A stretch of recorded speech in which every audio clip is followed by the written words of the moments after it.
चालू हो गया है।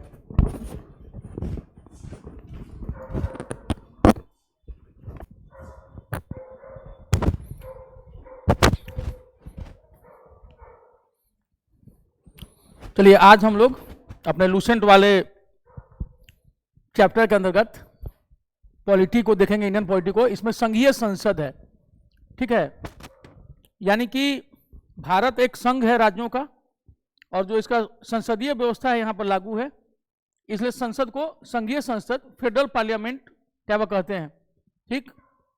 यानी कि ये संघीय संसद इसलिए भी है, देश भर से सांसद चुने जाते हैं, देश के हर राज्य से, ठीक है, जहां जहां, और जो यूनियन टेरिटरी है उनमें से भी ज्यादातर को जो है लोकसभा का प्रतिनिधित्व प्राप्त, ज्यादातर को क्या, लगभग को, चाहे वो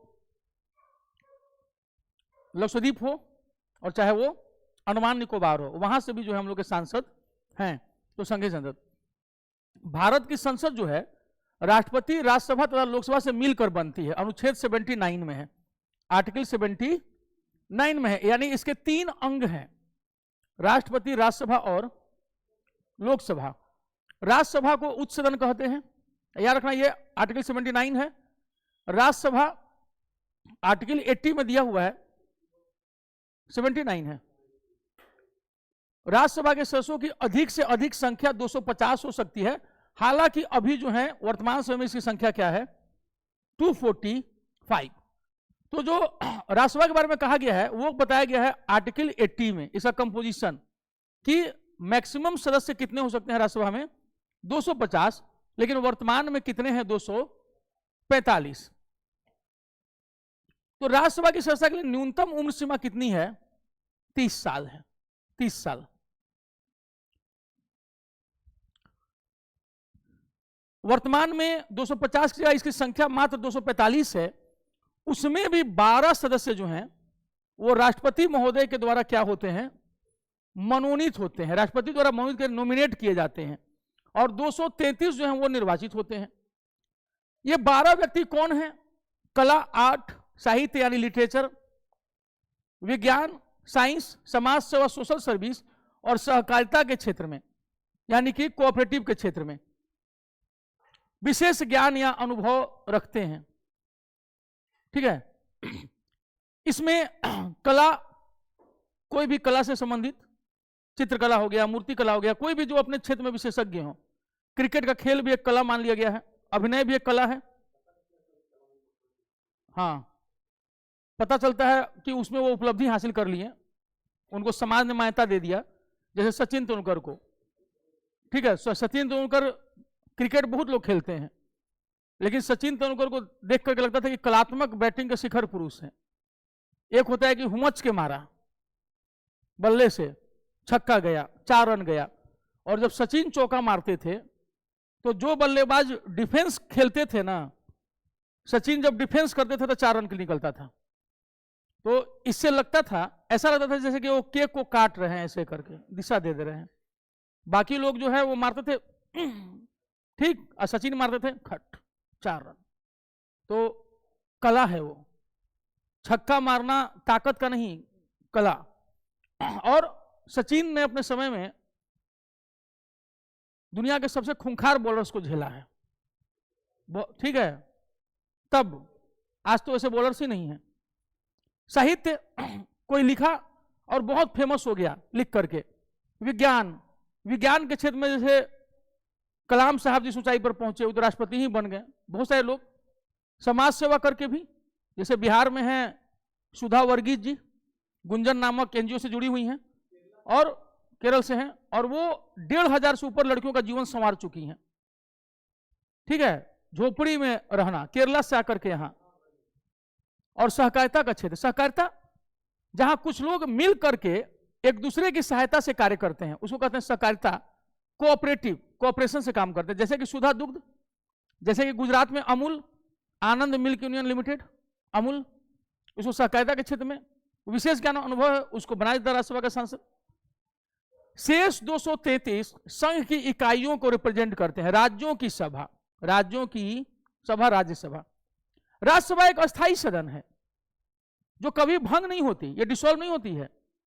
इसके हर 1/3 सदस्य हर 2 साल पर रिटायर हो जाते हैं, उसकी जगह पर बाकी 2/3 आ जाते हैं। इसके सदस्यों का कार्यकाल 6 वर्ष का होता है। इसके 1/3 सदस्य प्रति 2 वर्ष बाद क्या हो जाते हैं, सेवानिवृत्त, अनुच्छेद 83 के अनुसार। और यही कारण है कि हम लोग देखेंगे कि जब पहली बार राज्यसभा का गठन हुआ था 1952 में, ठीक है, और कहा गया था कि इसके 1/3 सदस्य हर दूसरे साल रिटायर कर जाएंगे। तो क्या हुआ कि 1952 में मान लो कि जो भी सदस्य संख्या उसमें रही होगी उस समय, तो जो इसका 1/3 सदस्य थे वो 1954 में उनको रिटायर होना था। लेकिन 1952 में जो लोग बने थे, क्या कहा गया है कि कार्यकाल कितने साल का होगा, 6 साल का। तो 1952 में जो बने सब रिटायर कब होते, 1958 में, 1958 में। तो भाई तो लोचा हो गया। फिर 1/3 वाला फॉर्मूला कैसे होगा, किया क्या गया, 1954 में लॉटरी किया गया, लॉटरी सिस्टम। और लॉटरी में सभी सदस्यों का नाम डाला गया जितने थे, और 1/3 का जो है लॉटरी से नाम निकाल दिया गया। जो 1/3 का नाम निकला ना, उन सबको 1954 में रिटायर कर दिया गया। आई बात समझ में? सारे लोग 1952 में बने राज्यसभा के सदस्य, 2 साल के बाद लॉटरी सिस्टम से 1/3 का नाम निकाल के उनको बाहर का रास्ता दिखा दिया गया। जबकि चुने कितने साल के लिए गए थे, 6 साल के, तो खेला हो गया। लेकिन उनमें से ज्यादातर को ही फिर से चुन लिया गया। आई बात समझ में? 2 साल पर हटाया जरूर गया उनको लॉटरी सिस्टम से, लेकिन 1/3 को रिटायर होना था, तो 2 साल पे 1/3 को आना भी तो था। उन्हीं को फिर से चुन लिया गया, ताकि अब वो यहां से कहां तक जाएंगे, 1900। लो, उनके तो और मजा हो गया, 2 साल उधर का, 6 साल इधर का। समझ आया? खतरा उनके था जिनका नाम नहीं आया। फिर आया 1956, फिर लॉटरी खिला गया।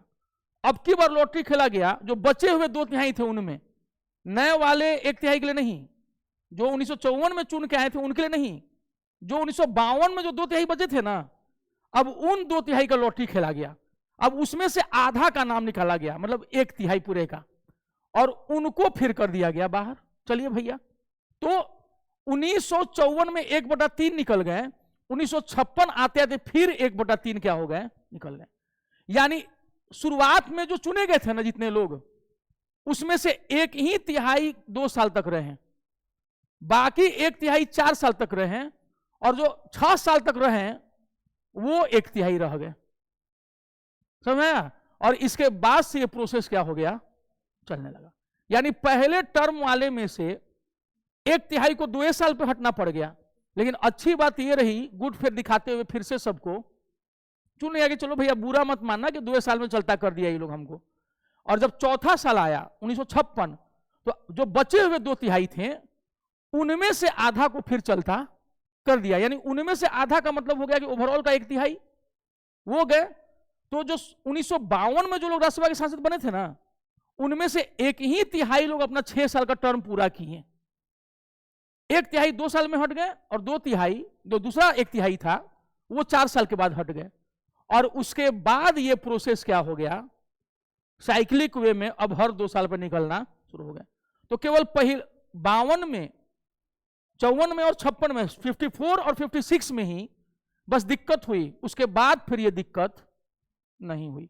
फिर हर 2 साल पर 1/3 लोग अपने आप रिटायर होना शुरू। अब समझ में आ गया ना कि इस प्रोसेस को कैसे लाया गया टाइम में, साइक्लिक वे में। कि पहली बार में 2 साल पर रिटायर करवा दिया गया, चौथे साल में बाकी 1/3 को 4 साल पर रिटायर कर दिया गया। कुछ ही लोग लक्की थे जो 6 साल अपना पहला टर्म का पूरा किए, लेकिन उनको नुकसान न हो इसलिए दोबारा से चुन लिया गया था उस समय। चलो भाई ठीक है, तो सभी लोग अपना अपना अच्छा ये में रहते थे, गुड फेथ में चुना गए सब लोग। इसीलिए राज्यसभा एक अस्थायी सदस्य, इसके एक तय सदस्य प्रति 2 वर्ष बाद सेवानिवृत्त हो जाते हैं। और हम अपने टीचर से ये बचपन से पूछते रहते थे, क्योंकि क्यूरियोसिटी हो जाती थी हमें, सर ये आखिर हुआ कैसे, जब हमेशा रिटायर हो जाता 6 साल पे फिर वो कैसे आएगा। तो वो कहते थे अरे यार ठीक है, बाद में हम अपना खुद खोजे इसको, और यही कारण है कि हम अपने स्टूडेंट को समझा देते हैं और वो समझ जाते हैं। ठीक है, तो अब जान गए ना कि समझ में आया कि नहीं समझ में आया। लेट से आई थी, समझ में आ गया, नहीं समझ में आया ना, समझ में आया जी, लड़की फोन आ गया था, इधर समझ में आया, समझ में आया जी सूरज कुमार, थोड़ा थोड़ा समझ में, कोई बात नहीं, अभी उम्र कम है इसलिए थोड़ा समझ में आया। हम ये बोले कि राज्यसभा में 1952 में सबसे पहली बार चुना गया राज्यसभा के सदस्य सारे, और कहा जाता है ना कि हर 6 साल पर रिटायर हो जाएंगे ये, तो जो एक नियम क्या है, हर 2 साल पर 1/3 रिटायर हो जाएंगे। तो जब पहली बार सबको चुना गया तो वो तो 6 साल पर रिटायर होंगे ना, तो ये हर 2 साल पर 1/3 कैसे नियम आया। क्या किया गया कि 1954 में सब बने, उनमें से 1/3 को कब हटा दिया गया, लॉटरी सिस्टम के द्वारा 1954 में लॉटरी में सबका नाम डाला गया और बच्चे से निकलवाया गया, जिसका जिसका नाम बचवा निकालता चला गया ना, वो सबको 1954 में 1/3 को क्या किया गया, निकाल दिया गया। चलिए अब आप हटिए, जब 1954 फिर और 1954 में 1/3 नए लोगों को चुना गया, क्या गया, इन्हीं 1/3 लोगों को फिर से वापस ले लिया गया अगले 6 साल के टर्म के लिए। इस 1954 में 1/3 लोग हट गए थे ना, 2/3 लोग रह गए थे। 1956 जब आया, 4 साल हो गया, तो जो बचे हुए 2/3 लोग थे ना, उनमें से आधा को, यानी जो बचा हुआ 1/3 2/3 था, उनमें से 1/3 को फिर से क्या कर दिया गया, निकाल दिया गया। यानी पहला जो राज्यसभा का गठन हुआ 1952 में, उसमें से 1/3 लोग ही अपना 6 साल का टर्म पूरा किए, बाकी 1/3 लोग अपना 2 साल का टर्म पूरा किए, और बचा हुआ 1/3 का लोग कितना साल पूरा किए, 4 साल का टर्म पूरा किए। ठीक है, तो इसका मतलब 1952 में जिस राज्यसभा का गठन हुआ, इसके 1/3 मेंबर्स का जो टर्म रहा वो कितने साल का रहा, 2 साल का। जो बकिए जो 1/3 थे वो कितने साल तक रहे, 4 साल तक। 1954 में केवल 1/3 मेंबर्स रहे जिनका टेन्योर कितना रहा, अब समझ में आया। और इन सबको लॉटरी सिस्टम से हटाया गया था कि भैया जिसका नाम आएगा उसको हटना, और जिसका नहीं आएगा वो 6 साल तक रहेगा। इन गुड फेथ क्या किया गया, इनमें से ज्यादातर मेंबर्स को रिटेन कर लिया गया, फिर से मनोनीत माने चुन लिया गया, ताकि उनको नुकसान न हो। अब मान लो कोई बीमार रहने लगा, कोई मर गया, किसी को इच्छा नहीं हुई कि नहीं हमको फिर से जाना नहीं, रहने दीजिए हम ठीक है जहां हैं, तो वैसी स्थिति में नए लोग आ गए होंगे। तो ऐसे करके पहले टर्म में सुधारा गया, और ये 1952 में हुआ। तो ये 1/3 कौन से साल में हटे, 1954 में। 4 साल तक कौन लोग रह गए, 1956 में, और पूरा 1958 में ये पूरे लोग बदल गए। ठीक है, और तब तक फिर से नए लोग 1/3 आ गए थे, और यहां से कंटिन्यूटी जो है वो अपने आप बन गई। इसके बाद किसी को कोई टेंशन नहीं हुआ। समझ में आया, यही था राज्यसभा का कॉन्सेप्ट, जो अभी तक आपको कोई वैसे बताया ही नहीं होगा। उन लोगों को अपने नहीं पता रहता है कि नहीं, टीचर लोग बता पाते हैं। आप उनसे पूछिए कि क्यूरियोसिटी क्यों नहीं जगाते हो बच्चों में कि आखिर क्या हुआ था पहले 4 साल में, तो पहले 4 साल में यही हुआ था। अब ये हो गया, आर्टिकल 83 समझ गए, हर 2 साल पर 1/3 लोग रिटायर कर जाते हैं। राज्यसभा का सभापति एवं उपसभापति, अनुच्छेद 89। भारत का उपराष्ट्रपति राज्यसभा का पदेन सभापति होता है, पदेन एक्स ऑफिशियो।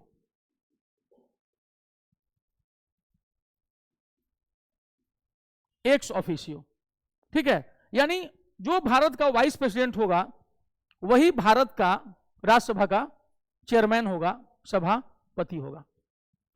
राज्यसभा यथाशीघ्र अपने किसी सदस्य को अपना उपसभापति चुनेगी और जब जब उपसभापति का पद रिक्त होता है तब तब राज्यसभा किसी अन्य सदस्य को अपना उपसभापति चुनेगी।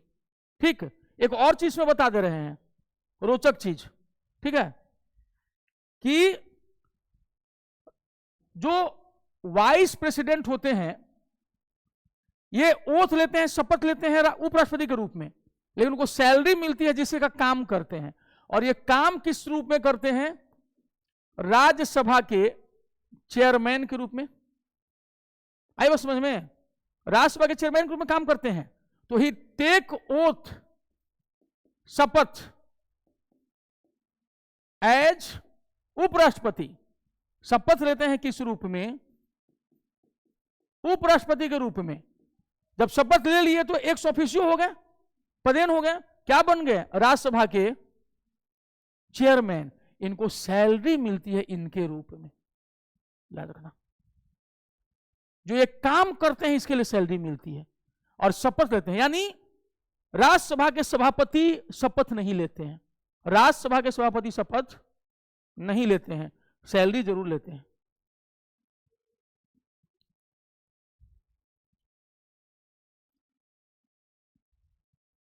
क्लियर?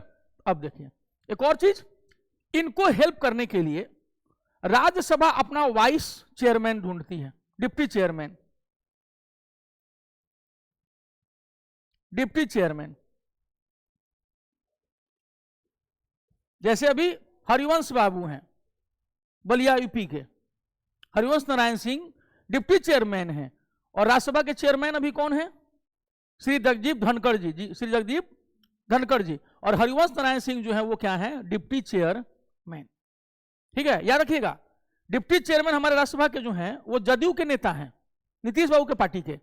और ये ध्यान देने योग्य है कि 1.5 साल तक पार्टी जो है भाजपा से अलग थी, लेकिन डिप्टी चेयरमैन हरिवंश नारायण सिंह बने हुए थे। याद रखिएगा इस चीज को। ये राजनीति है, ये राजनीति है। कोई नहीं समझ पा रहा था कि आखिर जब नीतीश बाबू ने भाजपा से अलग अपनी राह पकड़ ली थी तो उनके पार्टी के डिप्टी चेयरमैन को हटाया क्यों नहीं जा रहा था। आ गई बात समझ में? ये राजनीति है, ये अच्छे को समझ में।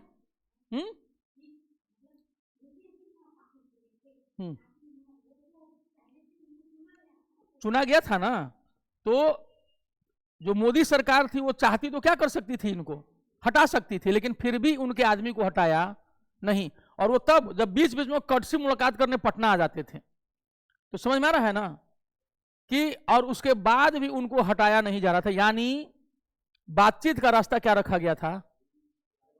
ओपन। उपसभापति हैं, हाँ, और वो जदयू से हैं। अब देखो, मान लो कि जब सभापति महोदय नहीं रहेंगे तो काम कौन देखेगा राज्यसभा का? उपसभापति। मान लो कि राष्ट्रपति की मृत्यु हो गई और हमारे उपराष्ट्रपति राष्ट्रपति काम देखने लगे और उपसभापति महोदय सभापति काम देखने लगे। एक पता चला कि उपसभापति महोदय ने अपने पद से इस्तीफा दे दिया है या मर गए वो। अब क्या किया जाएगा? काहे कि उपराष्ट्रपति तो राष्ट्रपति का काम देख रहे हैं और उपसभापति भी ये हो गए। वैसी स्थिति में यथाशीघ्र चुना जाएगा उपसभापति, लेकिन इस बीच के अवधि के लिए क्या किया जाता है? 10 लोगों का एक पैनल बना होता है जो सारे पार्टी अनुपातिक रूप से उसको चुन लेते हैं। हर पार्टी के लोग इसमें रहते हैं। एक कॉडल मैंने बढ़िया ये में कोऑपरेटिव स्टाइल में 10 लोगों के नाम रहते हैं इसमें, और इन्हीं में से जो है किसी को क्या किया जाता है? उस समय राज्यसभा का चेयर करने के लिए चुन लिया जाता है। स्थिति यह रहती है कि अरे नहीं हम नहीं जाएंगे आप जाइए, अरे नहीं हम नहीं जाएंगे आप जाइए। समझ रहा है कि लोग जो है, माहौल इतना अच्छा रहता है कि लोग कहते हैं आप चले जाइए ना, आज भर आप चेयर कर दीजिए, कल हम देख लेंगे। इस टाइप की स्थिति रहती है। तो इस तरह की कोई समस्या राज्यसभा इस सब में नहीं होती है। ऐसे ही लोकसभा में भी है। लोकसभा के अध्यक्ष न रहें और लोकसभा के उपाध्यक्ष न रहें, वैसी स्थिति में क्या होगा?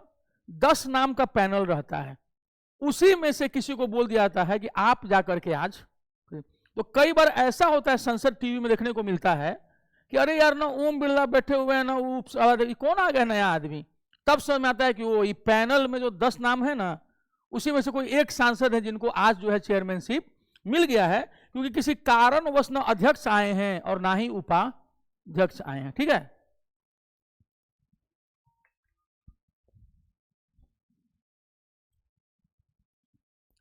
तो राज्यसभा यथाशीघ्र अपने किसी सदस्य को अपना उपसभापति चुनेगी, और जब जब उपसभापति का पद रिक्त होता है तब तब राज्यसभा किसी अन्य सदस्य को अपना उपसभापति चुनेगी। और ऑलरेडी उनके पास नामों का वो पैनल रहता है, उसी में से किसी को बना देते हैं, और किसी को कोई दिक्कत नहीं होती है, क्योंकि उससे कोई फर्क नहीं पड़ता है किसी को। राज्यसभा में सदस्यों की संख्या किस राज्य से कितने हैं? देखो, सबसे ज्यादा यूपी से हैं 31, याद रखिएगा। 31 राज्यसभा सांसद जो हैं वो कहां से हैं? उत्तर प्रदेश से, उत्तर प्रदेश से।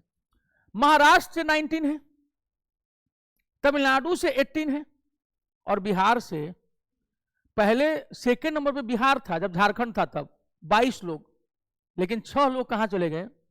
झारखंड में। ठीक है, तो ये 4 इसलिए याद रखना कि कभी भी क्रम से दे देगा ना कि 4 शीर्ष राज्यों को क्रम से सजा दीजिए, तो यूपी तो क्लियर रहेगा। बिहार से आगे कौन कौन राज्य हैं? क्वेश्चन क्या पूछेगा कि बताओ वो कौन राज्य नहीं है, वो कौन राज्य है जहां राज्यसभा सदस्यों की संख्या बिहार से कम है, और डाल देगा पश्चिम बंगाल। किसका किसका नाम देगा? ए यूपी, बी महाराष्ट्र, सी तमिलनाडु और डी पश्चिम बंगाल। अगर आप बताओ इनमें से कौन वो राज्य है जहां राज्यसभा सदस्यों की संख्या बिहार से कम है, जो नहीं जाना रहेगा वो पश्चिम बंगाल और तमिलनाडु में फंस जाएगा। अरे यार किसमें है भाई, कि जनसंख्या में तो यूपी और महाराष्ट्र हम लोग से आगे हैं, तो हो सकता है कि यूपी महाराष्ट्र को हटाओ, लेकिन तमिलनाडु की पश्चिम बंगाल, तमिलनाडु की पश्चिम बंगाल, ठीक है, हमको पता रहेगा कि तमिलनाडु में हमसे 2 ज्यादा हैं, पश्चिम बंगाल 16 है, बराबर हैं। अच्छा सॉरी वही हम देखें, मैं दिमाग में अभी आया, हम क्वेश्चन कर्नाटक रख लेते हैं, हम बोलते हैं, मैं ध्यान नहीं दिए यहां पर, इसको मान लो कर्नाटक रख लिया, ठीक है, कर्नाटक रख लिया, ज्यादा अच्छा रहेगा, और ये रख लिया, ये तीनों, और बंगाल, बंगाल का अब अगला क्वेश्चन बन जाएगा, इस पर भी पूछेगा कि कौन वो राज्य है जहां राज्यसभा सदस्यों की संख्या किससे कम है? बिहार से। तो हमारा आंसर क्या होगा? अगर आंध्र प्रदेश रहा तो ये भी रहेगा, अगर मध्य प्रदेश रहा तो ये भी रहेगा। हमसे ऊपर कितने राज्य हैं? 3। अब वो कौन राज्य है जहां राज्यसभा सदस्यों की संख्या हमारे बराबर है? बंगाल, पश्चिम बंगाल, ये दोनों है। हम भी ध्यान नहीं दिए, हमको लगा कि इसे कम ही होगा क्योंकि जनसंख्या कम है, अभी ध्यान दिए कि इसमें बराबर है। ठीक है, तो देखो यहां पर जो है ये हो गया। चलो अब देखिए 3 राज्य ऐसे हैं जहां 11-11-11 हैं। कौन कौन? आंध्र प्रदेश, मध्य प्रदेश और गुजरात। ओडिशा और राजस्थान बराबर हैं। केरल 9 है, जबकि पंजाब, असम जो है और तेलंगाना में 7-7-7।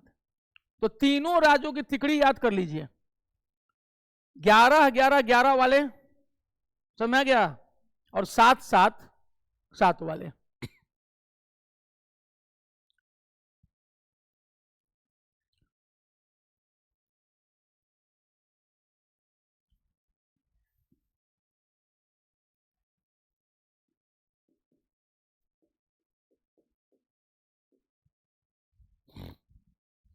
ठीक है, पंजाब, असम, तेलंगाना, PAT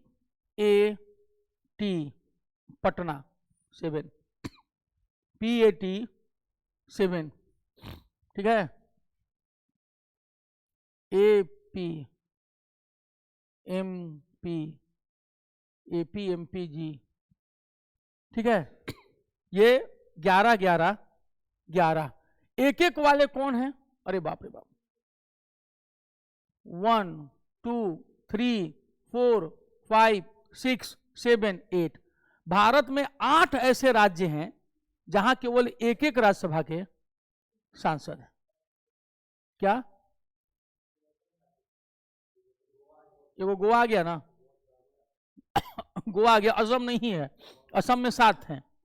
ठीक है, तो सोचिए कि जितना असम में 7 हैं उतना बाकी पूर्वोत्तर में है। आगे गोवा को हटा दीजिए अभी। तो भारत में कुल कितने राज्य हैं जहां राज्यसभा सदस्यों की संख्या एक एक है? ये क्वेश्चन आ सकता है, नहीं आ सकता है? वो भारत का कौन सा राज्य है जिसके राज्यसभा सदस्यों की संख्या बिहार के सदस्यों की संख्या के बराबर है? पश्चिम बंगाल। 11 सांसदों वाले राज्यसभा, 11 राज्यसभा सांसद वाले राज्य कौन नहीं है? तो आंध्र प्रदेश, मध्य प्रदेश, गुजरात। 7 वाला जो है कौन नहीं है इनमें से? तो पैट, पंजाब, असम, तेलंगाना। तो इस टाइप का भी क्वेश्चन जो है हम लोग का बन सकता है इतने में याद रखने से। वो कौन राज्य है जो उड़ीसा के बराबर रखता है? राजस्थान। आरओ का वाटर होता है ना। केरल में 9 है, दे देगा। पंजाब, असम, तेलंगाना और केरल में किस राज्य से सबसे ज्यादा राज्यसभा सांसद हैं?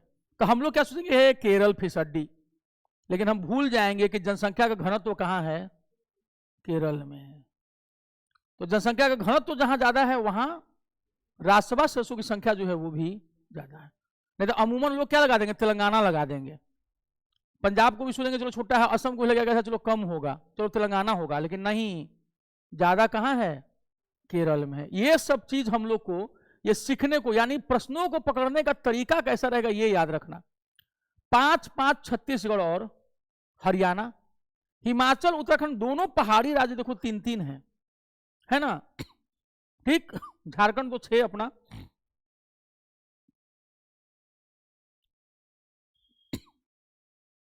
जम्मू कश्मीर देखिए 4, दिल्ली 3 और पुडुचेरी 1। इधर 3 किसमें था? हिमाचल, उत्तराखंड और दिल्ली। हिमाचल, उत्तराखंड और दिल्ली। अब जम्मू कश्मीर भी इसमें आ जाएगा।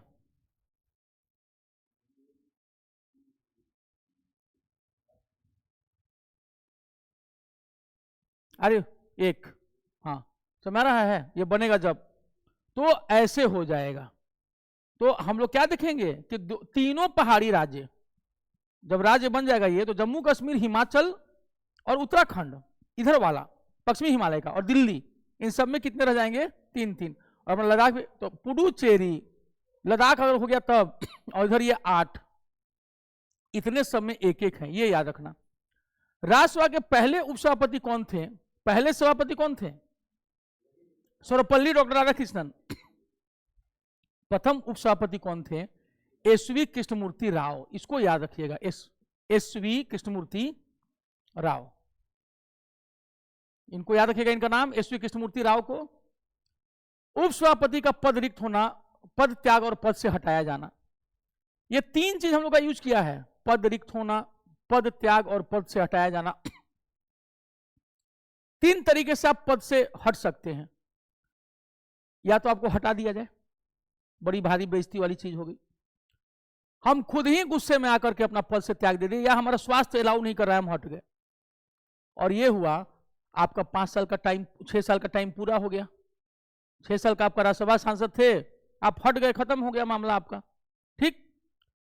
या पद रिक्त होना, मृत्यु हो गई आपकी, या तो आपका टर्म पूरा हो गया या आपकी मृत्यु हो गई, तभी ना पद रिक्त होगा। क्योंकि जब आप पद से रिजाइन मारेगा तब पद त्याग होगा या आपको हटाया जाएगा। तो ये दोनों पोजीशन कोई नहीं चाहता, ये तो बिल्कुल नहीं चाहता है कोई कि पद से हटाया जाए, क्योंकि अरे हमेशा क्या गलती कर दे कि हमको हटा दिया गया। और पद त्याग करना पड़ जाए ये भी अच्छी बात नहीं है। कारण क्या है? या तो आप दुखी होकर पद त्यागे हैं, अच्छा आपका शरीर अलाउ नहीं कर रहा है। उपसभापति का पद रिक्त कब होता है? जब उनका टेन्योर पूरा हो गया हो अथवा वो मर गए हो। आगे बात समझ में। अब अनुच्छेद 90, उपसभापति यदि राज्यसभा का सदस्य नहीं रहता है तो अपना पद रिक्त कर देगा। जब आप राज्यसभा के सदस्य नहीं रह गए तो आपको क्या होना? हटना पड़ जाएगा। राष्ट्र सभापति को संबोधित त्यागपत्र द्वारा अपना पद त्याग सकेगा। देखो, राष्ट्रपति को नहीं, सभापति को अपना लेटर लिखता है कि हम भैया रिजाइन मार रहे हैं। ठीक। अगला, राज्यसभा के तत्कालीन सदस्यों के बहुमत से पारित संकल्प द्वारा अपने पद से हटाया जा सकेगा, परंतु इस संकल्प को प्रस्तावित करने के आशय की सूचना उसे कम से कम 14 दिन पहले देनी होगी। अगर वही उपराष्ट्रपति होते, सभापति, तो उनको आप हटा सकते थे 14 दिन का नोटिस देकर के, लेकिन तब लोकसभा का समर्थन भी चाहिए था। बिना लोकसभा के परमिशन के आप उपराष्ट्रपति को हटा लेकिन आप अपने उपसभापति को हटा सकते हैं। तो पद रिक्त होना, यदि राज्यसभा का सदस्य नहीं रहता या मर जाता है, यहां भूल गया है यदि उनकी मृत्यु हो गई लिखना। दूसरा, त्यागपत्र दे दिया, किसको त्यागपत्र देगा? राष्ट्रपति को, सभापति को। यह भी एग्जाम में क्वेश्चन पूछ सकता है। जब सभापति या उपसभापति को पद से हटाने का संकल्प विचाराधीन हो, संकल्प को अंग्रेजी में कहते हैं रेजोल्यूशन, ठीक है, संकल्प को अंग्रेजी में क्या कहते हैं? रेजोल्यूशन। होता है ना न्यू ईयर रेजोल्यूशन, कि हम इस बार से रोज जो है सुबह एकदम 5 बजे उठ जाएंगे, जिम जाएंगे, दौड़ेंगे, ये करेंगे वो करेंगे, और 5 जनवरी तक आते आते सारा रेजोल्यूशन तेल लेने चला जाता है कि हम इस बार ये कर लेंगे, उस कर लेंगे, फोड़ देंगे, इस साल तो हमको कलेक्टर बन जाना है, ऐसे वैसे ये वो कुछ ना कुछ कर ही लेना है। ऐसा काहे नहीं होता है? एक कहावत है हम लोग के यहाँ कि जब सब कुकुर बनारसे चले जाएंगे गंगा नहाने, तो गंगवा में जुठवा जो है के गोरी बुझा गई। तो इसीलिए तो हर अनुशासन अपने आप में देश को महान बनाता है, क्योंकि यह उसके नागरिकों को भी क्या बनाता है? महान। मेहनत सब लोग नहीं कर पाता कंसिस्टेंसी के साथ, चाहे झंझावात कैसा भी हो। बहुत सारे लोग जल्दी जवाब दे देते हैं, और कुछ लोग जो हैं वो क्या किए रहते हैं? लगे रहते हैं। कुछ को हम देखे हैं, मेरे पास केवल 6 मिनट समय है, मेरे पास 4 मिनट समय है, मेरे पास 5 मिनट समय है, हम कहे इतने में तो तुमको सिलेबस वो नहीं समझ में आएगा। मन में सोचते हैं, बोलते कुछ नहीं है। जब सामने वाला हमसे बोलता है ना कि सर हमको घर से केवल 6 महीना का ऑर्डर मिला है, तो हम मन में सोचते हैं धन्य है वो पेरेंट्स जिन्होंने आपको केवल 6 महीने का समय दिया है, क्योंकि बेस तो आपका मजबूत किए नहीं वो, और आपको समय कितने दिन का देते हैं? जब आपको अच्छी स्कूलिंग कराए होते, आपको अच्छी जगह पढ़ाए होते हैं, और तब टाइट होकर कहते हैं 6 महीने से साल भर, तब समझ में आता है यार जिंदगी भर पढ़ाए घटेरे जगह, और अब उस पर दबाव डालते हो बच्चे पर कि 6 महीना में हमको रिजल्ट चाहिए। कहाँ से देगा वो 6 महीने में रिजल्ट? और उसके साथ उसको मोबाइल भी सौंप देते हो। कहे नहीं सोचते हो कि ये 6 साल ले जाएगा फिर? तो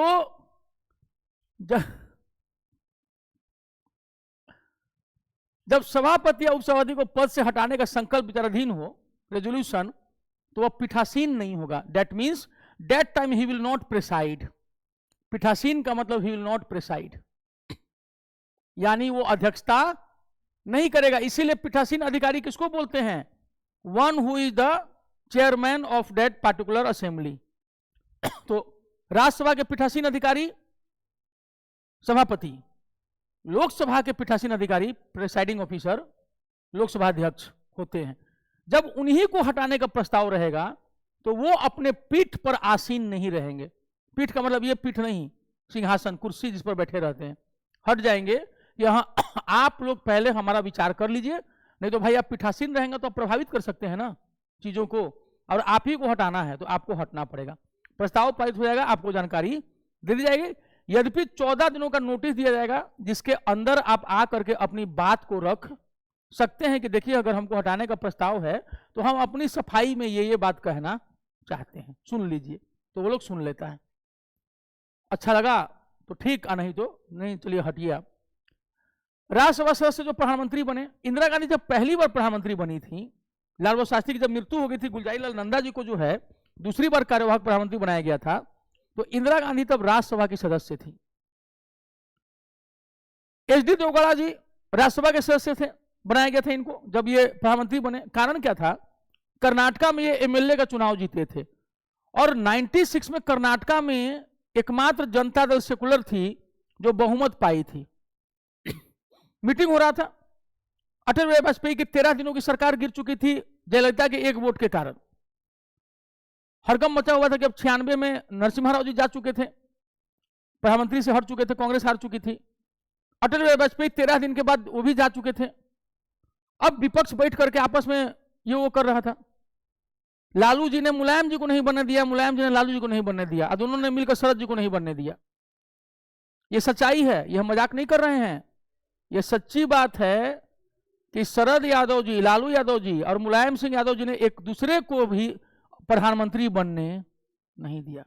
और दोनों में से कोई भी एक तीसरे के फेवर में हो जाता ना, तो तीनों में से कोई भी एक जो है उसमें प्रधानमंत्री बन जाते। लेकिन तीनों ने ही हम ना बनम तो तोरो ना बने देम, और खत्म कर दिया खेला। अंत में निर्णय क्या हुआ कि जो कर्नाटका में सबसे बेहतरीन प्रदर्शन किया है जेडीएस ने, जनता दल सेकुलर ने, उनके देवगौड़ा जी को इन लोगों ने मिलकर प्रधानमंत्री चुन लिया, जबकि वो कर्नाटका के मुख्यमंत्री पद की शपथ लेने वाले थे, क्योंकि उनकी पार्टी विधानसभा में बेहतर परफॉर्म करके आई थी। ये तीनों जब आपस में नहीं इनमें हो पाया कि नहीं हम नहीं तो तुमको भी हम नहीं बनने देंगे, ये सच्ची घटना है, हम इंडिया टुडे में पढ़े थे इस चीज को। और उसके बाद इन जब हुआ कि हम नहीं बनेंगे, तुम नहीं बनोगे, तो देवगौड़ा जी की लॉटरी लग गई, और अंत में देवगौड़ा के नाम पर तीनों क्या हो गए, सहमत। देवगौड़ा जी तो एमएलए थे, आनंद फानन में राज्यसभा का सांसद बनाया गया, मतलब जब प्रधानमंत्री बने और तब लाया गया। लेकिन 1.5 साल बीतते बीतते इन सबसे सरकार चलना, क्योंकि लक्षणवा तो वही था, टांग खींचने वाला। अंत में फिर हुआ 97 में, अब की बार देवगौड़ा जी गिर गए, तो हुआ कि अब तब फिर तीनों बैठे, फिर हुआ कि अब की बार हम लोग के किस्मत में बनना नहीं लिखा है। एगो अलग से आ गए इंद्र कुमार गुजराल, जिन्होंने जिंदगी में कभी नहीं सोचा था कि प्रधानमंत्री बनेंगे, वो भी प्रधानमंत्री बन गए। हाय रे, 3 तिगाड़ा बात बिगाड़ा, 3 टिकट महाविकट। और बिल्ली के भाग से छींका फूट गया। इंद्र कुमार गुजराल अगले 6 महीनों के लिए प्रधानमंत्री, और 98 में फिर चुनाव हो गया। ठीक वैसे ही हो रहा था जैसे इंदिरा जी के हारने के बाद आए थे ये मोरारजी देसाई और चरण सिंह, ये दोनों गए, इंदिरा जी फिर आ गई, और जब ये दोनों गए तो अटल बिहारी वाजपेयी फिर आ गए। अब की बार 13 दिन के लिए, और उसके बाद 4.5 साल के लिए, और फिर मनमोहन जी आए 10 साल, और फिर 10 साल ई, और अभी कोई नहीं जानता कि अगला 5 साल क्या होगा, क्योंकि उस समय पिछले 10 साल में 75 साल का नियम लगा के कितने लोगों को रिटायर हट कर दिया गया। इस बार कितने लोगों को 75 पार के बाद भी टिकट दिया गया है। मैंने बताया गया कि हमने उस नियम में ढील दे दी है। ठीक है, पॉलिटिक्स यहां कोई किसी का नहीं, यहां समय उसी का है जिसके पास समय है। मतलब इंदिरा गांधी राज्यसभा सदस्य थी, एजी देवगौड़ा जी थे, आई देखा आइए गए, आई के गुजराल जी थे, और ये डॉक्टर, ये वो लोग थे इंदिरा जी को छोड़ करके जिन्होंने जिंदगी में कभी नहीं सोचा था कि हम लोग प्रधानमंत्री बनेंगे।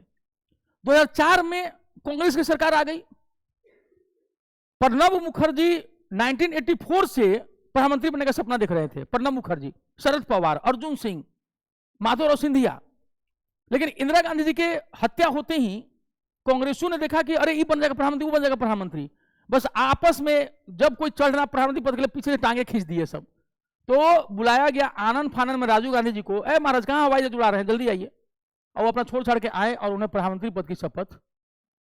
नतीजा क्या हुआ, शरद पवार, ज्योतिरादित्य, माधवराव सिंधिया, अर्जुन सिंह, ये तमाम बड़े बड़े नेता कांग्रेस छोड़ करके हट गए कि जा। ठीक है, प्रणब मुखर्जी तक ने कांग्रेस को छोड़ दिया था कुछ समय के लिए गुस्से में। जब 2004 में कांग्रेस फिर से सत्ता में आई, सोनिया जी अध्यक्ष थी, उनको पता था कि अगर प्रणब मुखर्जी अगर प्रधानमंत्री बनते हैं तो फिर ये किसी की चलने देंगे नहीं। काहे कि नरसिम्हा राव जी उस समय नागपुर में थे। 91 में जब कांग्रेस राजीव गांधी जी की हत्या से उत्पन्न सहानुभूति लहर पर सवार होकर चुनाव जीत गई, तो उस समय सीताराम केसरी सोचे ना कि अब हमको प्रधानमंत्री पद मिल जाएगा। अर्जुन सिंह अलग लल्लाए हुए थे कि अब की बार तो मिल गया, अब की बार हम बन गए प्रधानमंत्री। एक बूढ़े व्यक्ति को नागपुर में फोन आया, हेलो कहां हैं आप, लैंडलाइन, जी हम यहां नागपुर में हैं, बोलिए, दिल्ली पहुंचिए रातों रात। क्या हुआ, आइए। तो नरसिम्हा राव जी जो अपने राजनीतिक संन्यास ले चुके थे, उनको बुलाया गया कि ये आदमी किसी काम का नहीं, दक्षिण भारतीय है। ये भूल गए थे कि वो नरसिम्हा राव थे। और 91 से 96 तक कांग्रेस में अगर किसी ने शासन किया तो वो केवल और केवल नरसिम्हा राव थे। पूरी राजनीति भुलवा दी। इसीलिए इन लोगों ने क्या किया, एक गैर राजनीतिक व्यक्ति को प्रधानमंत्री बनाया और प्रणब मुखर्जी को फिर प्रधानमंत्री नहीं बने दिया। क्यों? क्योंकि मनमोहन वाज आल्सो मौनमोहन, यानी कई बार आपका ज्यादा बोलना, आपका ज्यादा काबिल होना आपके लिए नुकसानदायक हो जाता है, और कई बार आपका कम बोलना आपके लिए लेके आता है। क्योंकि you are an yes man, you are a yes man, आप हर चीज में हाँ में हाँ मिलाएंगे। आप अर्थशास्त्री अच्छे थे लेकिन आप राजनीति के अच्छे नहीं थे, और मैडम को यह बात पता थी कि हम जैसे कहेंगे हम करेंगे। प्रणब मुखर्जी होते हैं तो कहते हैं कि सुनो ना राहुल, बैठो वहां, मैं हूं ना, तुम बच्चे हो ना, चलो वहां, और फिर खत्म हो जाता। और प्रणब मुखर्जी वहां से नई पारी खेल देते। इसीलिए लास्ट में मजबूरी में ही कांग्रेस ने सही उनको राष्ट्रपति पद पर बिठाया, क्योंकि जो व्यक्ति प्रधानमंत्री बनने वाला था उनको प्रधानमंत्री इनको इसलिए बनाया क्योंकि टाइम बीइंग, आप अभी टाइम कीजिए, जब राहुल थोड़ा बुद्धि समझदार हो जाएंगे तो फिर वो प्रधानमंत्री बनेंगे, लेकिन वो समय फिर कभी नहीं आया। समझ गया? ये चीज याद रखना। तो यानी कि भारत के कुल कितने प्रधानमंत्री थे जो राज्यसभा के मेंबर थे? 4। आपसे क्वेश्चन क्या पूछा सकता है कि भारत के कुल कितने प्रधानमंत्री हुए जो प्रधानमंत्री बनते समय राज्यसभा के सदस्य थे? 4। जो लोकसभा के सदस्य नहीं थे, 4। याद रहेगा ये। और आ जाएगा कि इंदिरा गांधी का नाम हटा देगा और इन तीनों का नाम देके किसी एक और का नाम डाल देगा और बोलेगा कि इसमें डाल देगा मोरारजी देसाई, चौधरी चरण सिंह, और पूछेगा बताओ इसमें से कौन लोकसभा के सदस्य थे? तो ये हट जाएंगे, ये हट जाएंगे, ये हट जाएंगे, और जो भी चौथा होगा वो नाम हो जाएगा। समझ आया?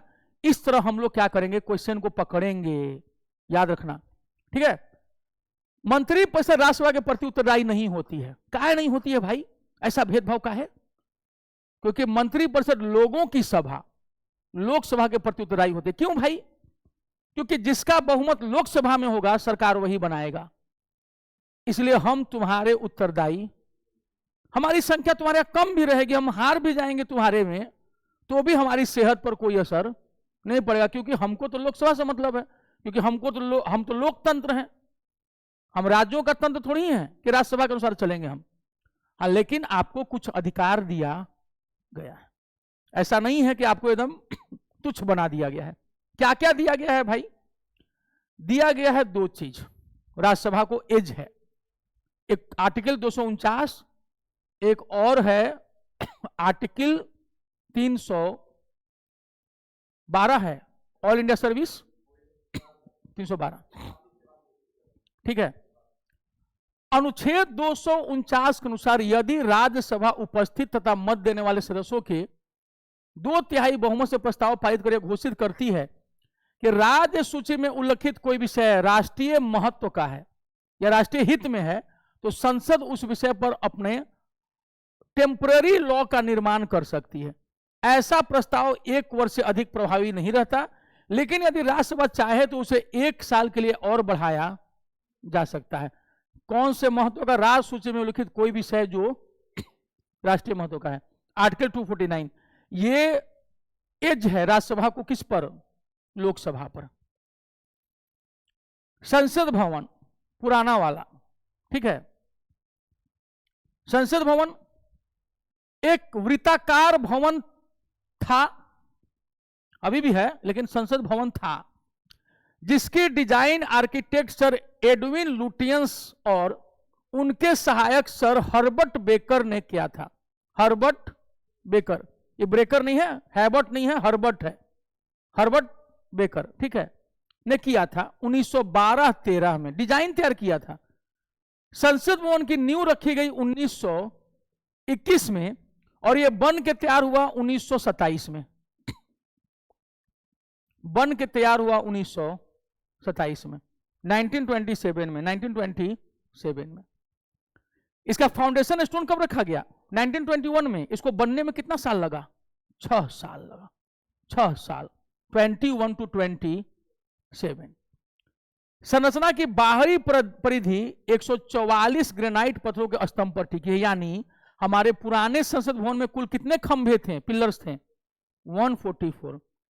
अशोक का जो यहां महल था कुम्हरार में, चंद्रगुप्त मौर्य का, वो 80 खंभों पर टिका हुआ था और ये 144। सोचो कि 80 खंभों पर भी हुआ तो हम लोग का जो पिछला संसद भवन का आधा से भी बड़ा था, कितना बड़ा रहा होगा यहाँ के लिए। अपने आप में 80 खंभा में रहा है, ये 144 खंभा।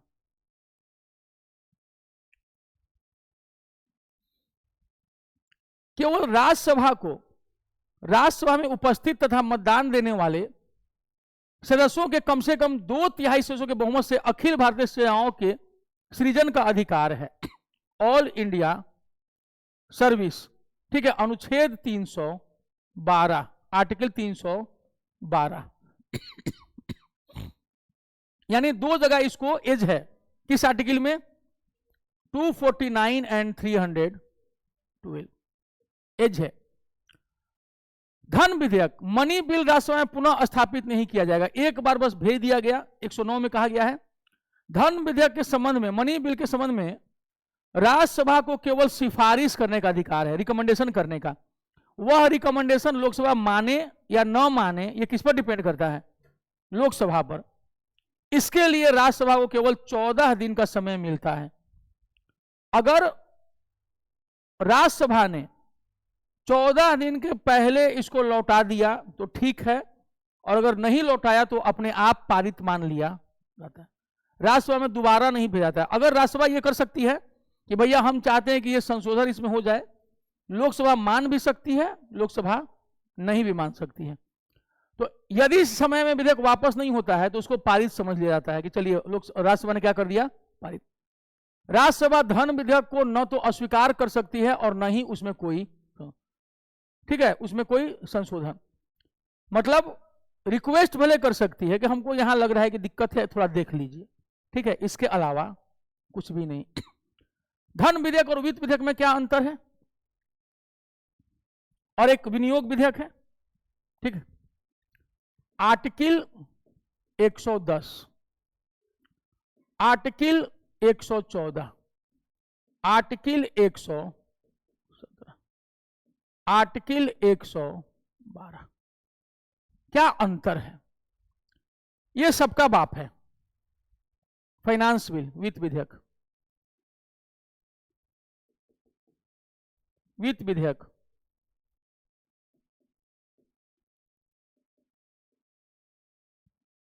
फाइनेंस बिल, ये सब फाइनेंस बिल में आते हैं, ठीक है,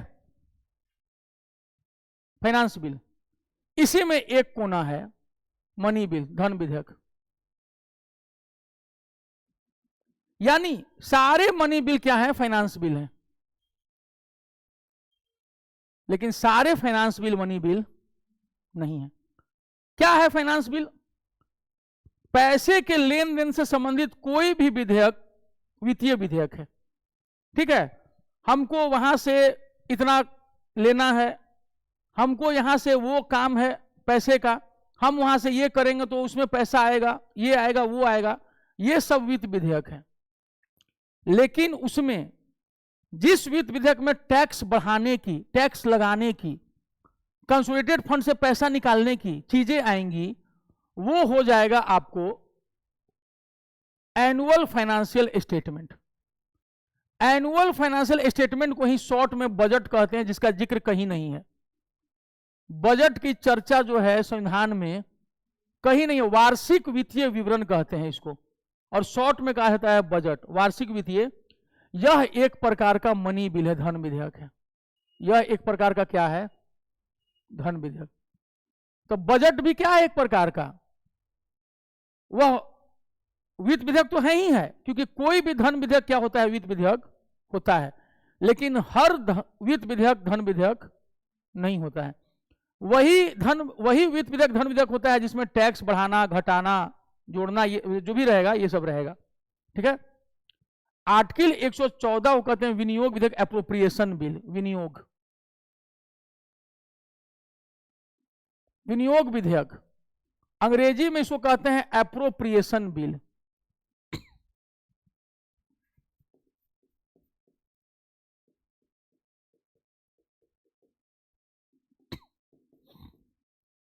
जब भी वित्त विधेयक आएगा तो लोकसभा के स्पीकर तय करेंगे कि कौन सा बिल जो है वित्त विधेयक, धन विधेयक है। राज्यसभा को वित्त विधेयक के मामलों में लोकसभा के बराबर अधिकार प्राप्त है, लेकिन जैसे ही वो वित्त विधेयक, धन विधेयक घोषित हो जाता है लोकसभा अध्यक्ष द्वारा, राज्यसभा का सारा अधिकार क्या हो जाता है? सीज। यानी मनी बिल के संबंध में अधिकार सबसे ज्यादा किसको प्राप्त है? लोकसभा को। और बजट, वार्षिक वित्तीय विवरण क्या है? एक प्रकार का धन विधेयक। आई बात समझ में? 112 में धन विधेयक को बजट के रूप में दर्शाया गया है। बजट शब्द की चर्चा नहीं है, नाम रखा गया है वार्षिक वित्तीय विवरण। याद रखना इसको, वार्षिक वित्तीय लिख लेंगे ना, वार्षिक वित्तीय विवरण, ठीक है, एनुअल फाइनेंशियल स्टेटमेंट। तो यही बजट है। लेकिन बजट भी क्या है? एक प्रकार का धन विधेयक है। क्या है धन विधेयक है भाई? क्योंकि वो हमको बताता है कि इतना टैक्स इस बार कलेक्ट किया गया है और अब इन चीजों पर ये टैक्स लगाया जा रहा है और इन पर जो है टैक्स हटाया जा रहा है या टैक्स को कम किया जा रहा है। इसीलिए प्रत्येक बजट के बाद आप देखिएगा, टीवी हुआ महंगा, मोबाइल हुआ सस्ता, जूते हुए सस्ते, पर्स हुआ महंगा। समझ रहा है? तो ये ऐसा क्यों होता है? क्योंकि किसी पर टैक्स लगा दिया गया, किसी पर टैक्स कम कर दिया गया। आप कुछ कहते हैं रुकना जाइए, बजट तक रुकना जाइए महाराज, रुक जाइएगा बजट तक ना, तो सस्ता हो जाएगा। सस्ता कितना कम हो जाएगा? 10-12 हज़ार से कम नहीं, कम हो जाएगा 10-12 हज़ार। हाँ ठीक। अरे ये महाराज गलती हो गया जी, तो क्या बजट से पहले लेना चाहिए था, साला टैक्स लगा दिया। ये तो क्या हुआ, 10-12 हज़ार और बढ़ गया। उसमें मन करके दुकानदार का सिर फोड़ दे, कदा कहेगा पहले हमको सस्ता मिल रहा था, तुम्हारे चक्कर में हम लालच में पड़ गए। तो बजट बिल्कुल गोपनीय होता है, हम लोग को कुछ नहीं पता होता है कि किसका दाम बढ़ने वाला और किसका दाम घटने वाला है। तो ये धन विधेयक। तो ये फिर विनियोग विधेयक 114 कहां से आ गया 3 में न 13 में? अरे भैया 117 था वित्त विधेयक, चलो मान लिए कि उसमें जो टैक्स वाली बात होती है उसको कह दिया जाता है धन विधेयक। ये कहां से आ गया? तो हुआ क्या कि मान लीजिए कि हमने आप सभी को कहा कि पार्थ सिविल सर्विस की तरफ से आप सभी को 100 रुपए दिए जा रहे हैं बजट में, ठीक है, सब हो 100 रुपए आएगा, पार्टी होगा, मसाला डोसा खाएंगे, जो भी करेंगे, बिरयानी खाएंगे। अब सब ए भाई सर तो घोषणा कर दिया है 100 रुपया, चलो पार्टी किया जाए। हट, अभी आया कहां अकाउंट में? तो बजट में घोषणा होती है, जब ये पास होता है ना विनियोग विधेयक, एप्रोप्रिएशन बिल, तब आपके अकाउंट में कंसोलिडेटेड फंड से पैसा क्या होता है? ट्रांसफर होता है। विनियोग करना, एप्रोप्रिएट करना, निकाल लेना पैसा को, उसमें डाल देना। तो जब विनियोग विधेयक पारित होगा तो वो क्या काम कराता है? चलिए, बजट के अनुसार वार्षिक विवरण में जो विवरण दिया गया था उसके अनुसार स्वास्थ्य विभाग को दे दीजिए 1400 करोड़, शिक्षा विभाग को दे दीजिए 2000 करोड़। अब उसके अकाउंट में क्या होता है? जब 114 एप्रोप्रिएशन बिल जब पास कर देता है तब वो पैसा आपके टर्न से आता है, क्रेडिटेड इनटू। अब आप कहें अरे आ गया, तो केवल 112 पारित हुआ, प्रियांक सर ने घोषणा की है विनियोग विधेयक पारित हुआ, इसका मतलब आप सबके अकाउंट में 100 रुपया पहुंच गया। आई बात समझ में? यही है। और वित्त विधेयक में पैसे के लेन देन से सारे विधेयक टाइप के सब कुछ रहते हैं। यहां बिल्डिंग बनवाना है, वहां वो करना, उसमें टैक्स है, तो वो सब वित्त विधेयक हो गया। हमारा यहां इतना खर्चा लगेगा, लेकिन टैक्स बढ़ाना घटाना ये सब किसमें आ गया? तो लोकसभा के अध्यक्ष देखते हैं ध्यान से वित्त विधेयकों को, और जिसमें देखते हैं कि इसमें टैक्स लगेगा या टैक्स कम होगा तो उसको क्या घोषित करते हैं कि धन विधेयक है। और धन विधेयक घोषित करते ही उस पर से राज्यसभा का सारा अधिकार क्या हो जाता है? खत्म। तो कई बार लोकसभा अध्यक्ष क्या करते हैं कि किसी भी विधेयक को ना धन विधेयक घोषित कर देते हैं और राज्यसभा चलाना शुरू करते हैं, झूठा आदमी, वो धन विधेयक रे। तो लोकसभा अध्यक्ष और क्या है? तुमको पता है ना कि धन विधेयक घोषित करने का अधिकार किसको है? लोकसभा अध्यक्ष को। तो कई बार मैटर सुप्रीम कोर्ट में चला जाता है कि देखिए सर, जबरदस्ती धन विधेयक करके इसको पारित करवा दिया लोकसभा से, कहा कि राज्यसभा में बहुमत नहीं था। तो कई बार ऐसा भी होता है कि किसी वित्त विधेयक को, जो कि धन विधेयक नहीं होता है, लोकसभा अध्यक्ष क्या घोषित कर देते हैं? ए भाई ये भी धन विधेयक है, इसको भी पारित करो। राज्यसभा वाले चिल्लाना शुरू कर दे, हम लोग का पावर तुम कम कर रहा है, वो धन विधेयक है। तो क्या है तब? ठीक है, इसमें कोई टैक्स लग रहा है, ये लग रहा है, तो लोकसभा अध्यक्ष तय करेगा हम कि तुम। लिखा है ना संविधान में कि धन विधेयक कौन तय करेगा? लोकसभा अध्यक्ष। तो कई बार लोकसभा अध्यक्ष धीरे से कट भी लेते हैं कि लीजिए। अब समझ में आ रहा है? 110 112 भी है, यह हमारा सबसे बड़ा धन विधेयक है। बजट हमारा सबसे बड़ा धन विधेयक है। सारे धन विधेयक वित्त विधेयक में आते हैं, लेकिन हर वित्त विधेयक धन विधेयक नहीं होता है, क्योंकि पैसे का लेन देन में हर बार टैक्स थोड़ी लगाया जाता है। आई बात समझ में? मान लीजिए कि भारत सरकार ने कहा कि हम 100 रेलगाड़ियां खरीदेंगे, उसमें टैक्स लगाया कहीं? लेकिन वो वित्त विधेयक हुआ, उसमें पैसा लग रहा है कि नहीं लग रहा है? पैसा लग रहा है ना, तो टैक्स तो बढ़ाया घटाया नहीं गया, तो वो धन विधेयक नहीं हुआ, लेकिन वो वित्त विधेयक हुआ। अब समझ में आया कि 117 क्या है? कोई भी पैसे का लेन देन वित्त विधेयक है, फाइनेंस है। लेकिन जिस लेन देन में टैक्स लगेगा या टैक्स घटेगा, नया टैक्स आएगा, वो सब क्या हो जाएगा? धन विधेयक।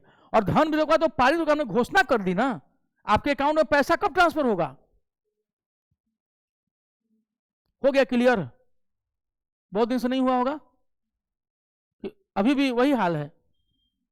सर जिस समय आप समझाएं उस समय तो क्लियर हो गया, लेकिन जब मैं अपने कमरे पर गई वापस, सर विनियोग सब खत्म हो गया था। ठीक है, चलिए ठीक है, ये तो हम मजाक कर दिए, लेकिन कहने का मतलब कि समझ में आ गया कि नहीं आ गया? सुरभि समझ आ गया? टुट्टू मार्क्स कितना है आपकी बार? क्या है?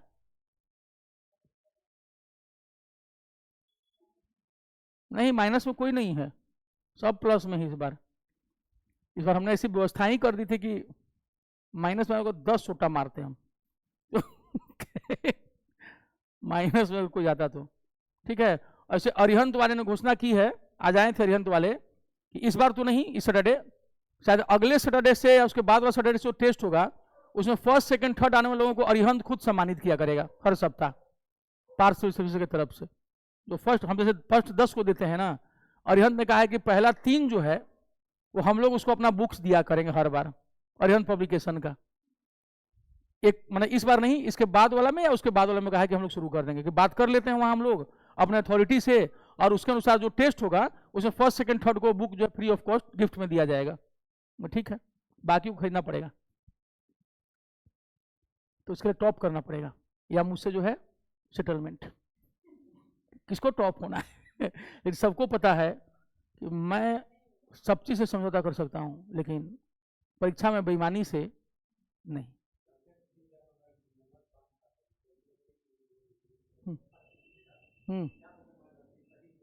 संदेश सोनी को दिया गया था जोड़ने के लिए।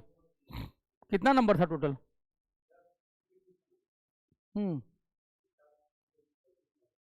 दिखा दीजिएगा एक बार हमको, हम देख लेंगे, जोड़ घटाव करके मत लाइएगा, जैसे लाइएगा। ठीक है, नहीं हम तो उसको देखे थे, चलिए ठीक है चला। राज्यसभा धन विधेयक को न अस्वीकार कर सकते, नहीं उसमें कोई संशोधन कर सकते। इसीलिए कई बार लोकसभा अध्यक्ष क्या कर देते हैं, कोई भी विधेयक को क्या घोषित कर देते हैं, ये भी क्या है, धन विधेयक, क्योंकि ऐसा हर बार नहीं होता है। राष्ट्रपति वर्ष में कम से कम 2 बार राज्यसभा का अधिवेशन आहूत करता है, कम से कम 2 बार, वैसे तो 3 बार हो जाता है, जैसे शुरुआत में बजट सत्र, मानसून सत्र, और लास्ट में दिसंबर जनवरी में शीतकालीन सत्र।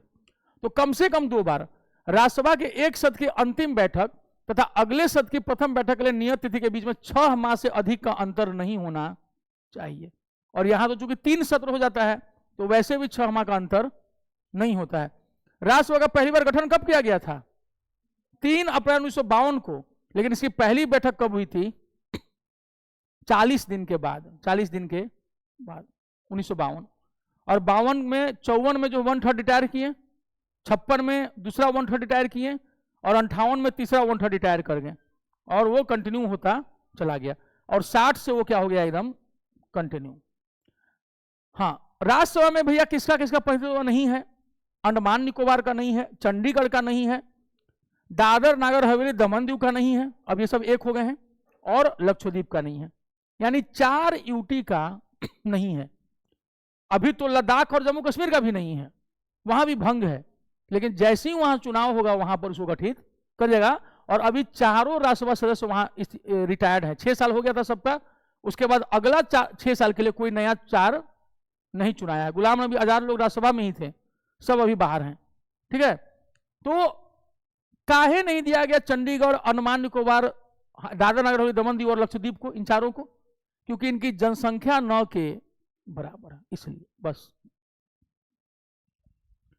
लोकसभा ये हो गया हम लोग का 80। अब आगे हम लोग 81 में लोकसभा की संरचना, कंपोजिशन ऑफ लोकसभा। लोकसभा कितने लोगों से मिलकर बना है, कैसे है, क्या है? लोकसभा संसद का प्रथम या निम्न सदन है। राज्यसभा उच्च या द्वितीय सदन है, जिसका सभापतित्व करने के लिए एक अध्यक्ष होते हैं। लोकसभा अपनी पहली बैठक के पश्चात यथाशीघ्र अपने 2 सदस्यों को अध्यक्ष और क्या चुनता है, उपाध्यक्ष, जितनी जल्दी हो जाए, पहली ही मीटिंग में। ठीक है, तो क्या होता है कि बिना शपथ दिलाए थोड़ी चुन पाएंगे, पहले सांसदों को शपथ दिलाना पड़ता है। इसके लिए प्रोटेम स्पीकर चुना जाता है। एक परंपरा थी पहले कि जो सबसे बुजुर्ग होंगे, जो सबसे सीनियर मोस्ट होंगे, 10 बार 11 बार लोकसभा के सदस्य रह चुके होंगे, उनको बनाया जाता था प्रोटेम स्पीकर, और वो जितने भी सदस्य होते थे सबको शपथ दिलाते थे। वो पिछले लोकसभा के रहते थे, उनको रोक के रखा जाता था कि रुकिए बाबा, आप जाने की जरूरत नहीं है अभी, आप सभी लोगों को शपथवा दिला दीजिए। उस सभी 543 को शपथ दिला देते थे, सबको।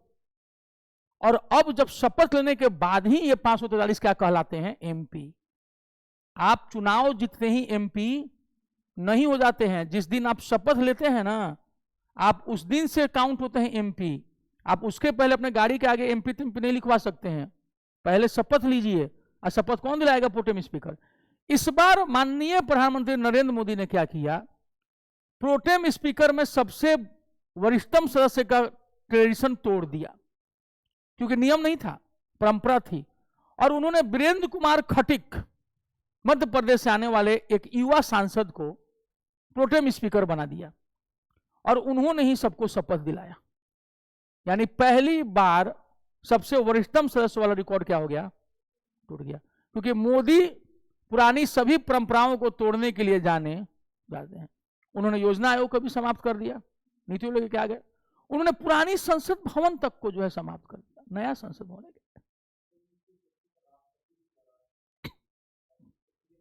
हाँ, उनको नियुक्त किया था राष्ट्रपति के द्वारा। हाँ, सरकार बोलेगी वो नियुक्त कर देंगे, बस। तो उतना सिंपल था। अमेरिकी राष्ट्रपति जो भारतीय संसद में बोले, सब नहीं आता है।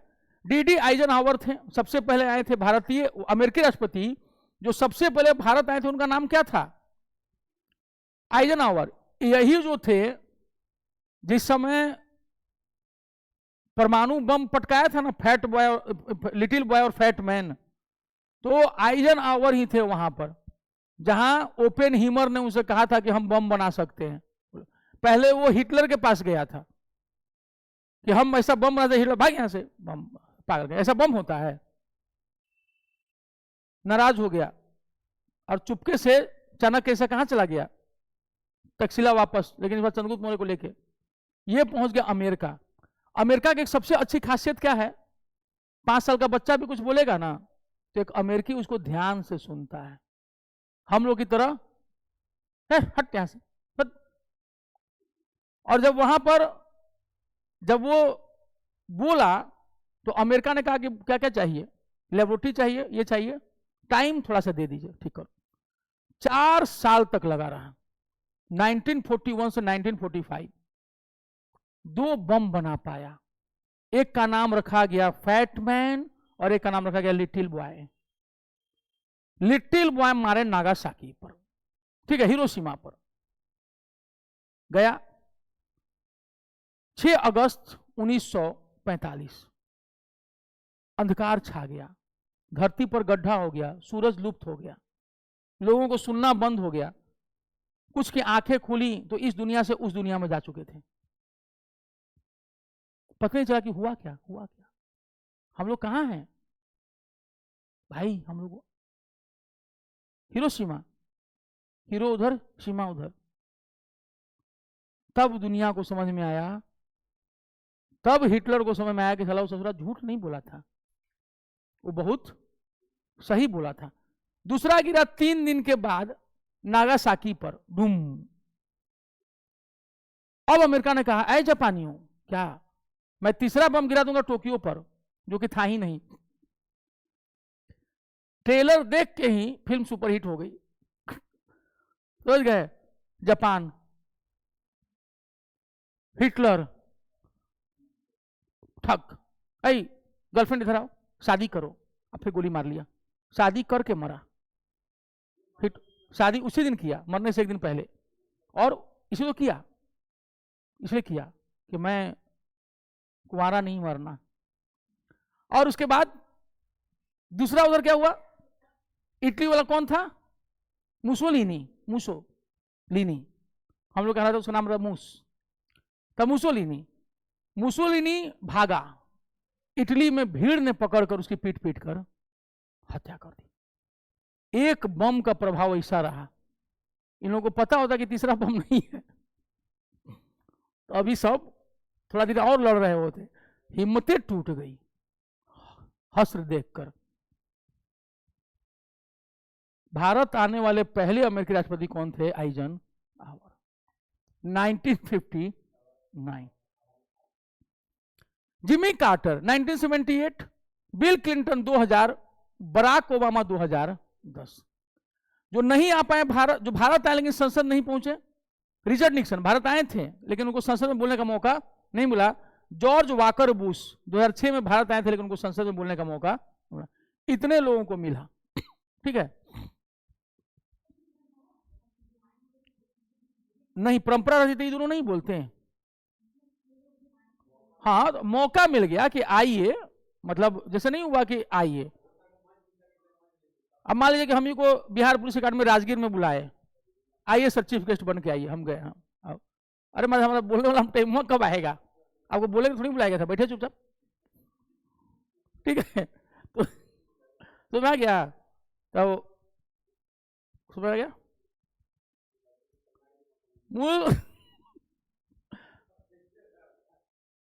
मूल संविधान में लोकसभा की सदस्य संख्या कितनी निश्चित की गई थी? 500। अभी इसके सदस्यों की अधिकतम संख्या कितनी हो सकती है? 550। इनमें से अधिकतम 530 सदस्य राज्यों के निर्वाचन क्षेत्रों से और अधिकतम 20 सदस्य संघीय क्षेत्रों से निर्वाचित किए जा सकते हैं। वर्तमान में लोकसभा की सदस्य संख्या कितनी है? 543। इन सदस्यों में से 524 सदस्य 28 राज्यों से और 19 सदस्य कहां से चुन के आते हैं? 8 केंद्र शासित प्रदेशों से। राज्यों से कितने चुन के आते हैं? केवल 524, यानी 530 में 6 कम। केंद्र शासित प्रदेशों से 20 चुन के आ सकते हैं लेकिन वहां से भी 1 कम। 104वां संविधान संशोधन अधिनियम 2020 लोकसभा और राज्य विधानसभाओं में आंग्ल भारतीय समुदाय के लिए सीटों के आरक्षण को क्या कर दिया है? समाप्त कर दिया है। 104। नए परिसीमन, परिसीमन का मतलब होता है डिलिमिटेशन, सीमा बांध देना, परिसीमा, परिधि, सीमा बांध करना, this is known as delimitation. Delimitation. नए परिसीमन के बाद लोकसभा में अनुसूचित जातियों, शेड्यूल्ड कास्ट के लिए 84 स्थान, 84 प्लेसेस, और अनुसूचित जनजाति, शेड्यूल्ड ट्राइब के लिए 47 स्थान आरक्षित किए गए हैं। अनुच्छेद 330। रिमेंबर इट, ये इंपॉर्टेंट आर्टिकल है।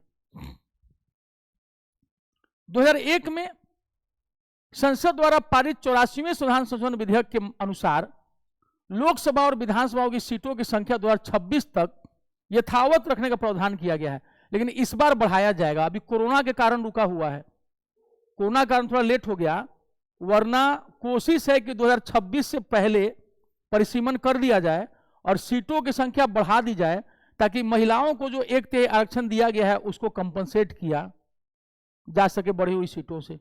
और इसीलिए नया संसद भवन बनाया गया है, ताकि उसमें बढ़े हुए सांसदों को जो है आराम से जगह मिल सके। उसमें 3 चैम्बर रहेंगे, एक साइड में लोकसभा, एक साइड में राज्यसभा बैठती है, और जब ज्वाइंट सीटिंग होगा तो दोनों बीच वाले हॉल में बैठेंगे, ठीक है, जहां 1200 से ऊपर जो है कुर्सियां लगी रहेंगी, अब दोनों का हो जाएगा। लोकसभा के सदस्यों का चुनाव गुप्त मतदान के द्वारा वयस्क मताधिकार के आधार पर होता है, यानी वयस्क मताधिकार एडल्ट फ्रेंचाइजी, ठीक है, यूनिवर्सल सफरेज, वयस्क मताधिकार। आप 18 साल के हो गए, आप सरकार चुन सकते हैं, अपने लिए दुल्हन नहीं। 18 साल की उम्र में आप सरकार चुन सकते हैं, लेकिन 18 साल की उम्र में आप अपने दुल्हन नहीं चुन सकते हैं। आई बस समझ में? ज्यादा महत्वपूर्ण कौन हुई, दुल्हन या सरकार? ठीक है, मतलब सरकार जो 18 साल का बच्चा चुन सकता है। What is this? तो पॉइंट नहीं बोल रहे हम सही। मतलब हम दुल्हन नहीं चुन सकते हैं, लेकिन हम सरकार चुन सकते हैं 18 साल की उम्र में। बाहर है सरकार। इससे समझ में आता है कि ज्यादा इंपॉर्टेंट कौन है। आपको ज्यादा बुद्धि की जरूरत कब पड़ेगी? सरकार चुनने के लिए उतनी बुद्धि की जरूरत नहीं पड़ती, क्योंकि सरकार नहीं चाहती है कि बुद्धिमान लोग उनको चुने, क्योंकि लोग बुद्धिमान हो गए तो उनको चुनेगा कौन? इसलिए तो पढ़ने नहीं देते हैं आपको। लोकसभा के सदस्य हो गया ये मैदान। अब आइए, तो हम लोग के राजू जी थे, राजीव गांधी जी, माननीय प्रधानमंत्री पूर्व।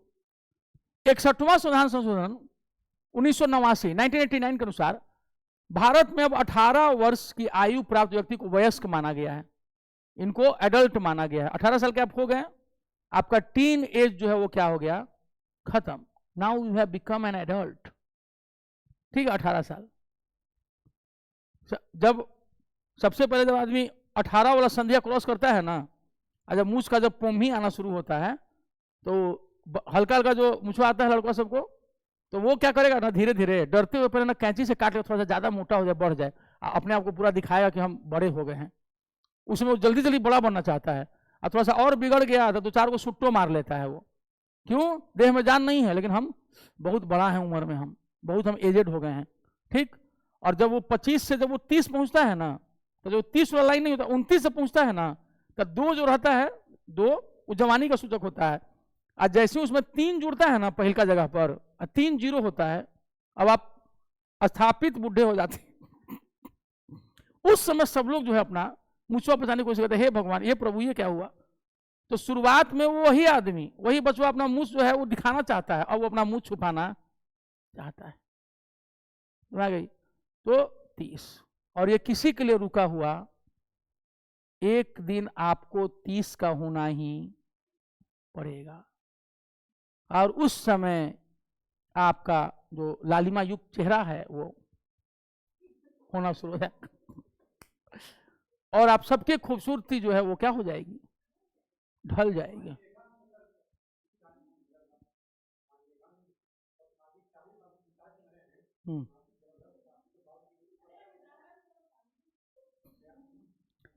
तो ठीक है,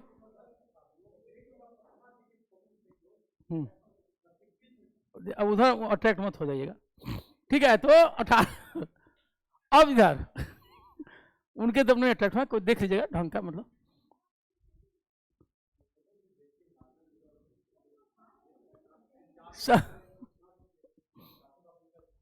सबसे अधिक मतदाता कहाँ है? बाहरी दिल्ली में। सबसे ज्यादा वोटर्स कहाँ हैं? बाहरी दिल्ली में वाला लोकसभा क्षेत्र। मतदाता कितने भैया? 33,68,300। सबसे कम मतदाता वाला लोकसभा सीट देख लो, अंतर 39,033, 39,000, 40,000 नहीं है। क्षेत्रफल के दृष्टि से सबसे बड़ा लोकसभा क्षेत्र लद्दाख, कच्छ से भी बड़ा है। कच्छ दूसरे नंबर पर है, कच्छ दूसरे नंबर पर है। ये जो है ना लेह, लेकिन अब लद्दाख नाम ये कर दिया गया। क्षेत्रफल की सबसे बड़ा। दूसरे नंबर पर कौन है? गुजरात वाला कच्छ है। क्षेत्रफल की दृष्टि से सबसे छोटा लोकसभा क्षेत्र चांदनी चौक। हम यहीं के मतदाता हैं, हम चांदनी चौक दिल्ली के मतदाता हैं, देश के सबसे छोटे लोकसभा क्षेत्र के। हाँ जी, आई एम फ्रॉम दिल्ली, मतलब मतदाता from Delhi, but I am Bihari. ठीक है, हम चांदनी चौक, डॉक्टर हर्षवर्धन, इस बार टिकट कट गया उनका।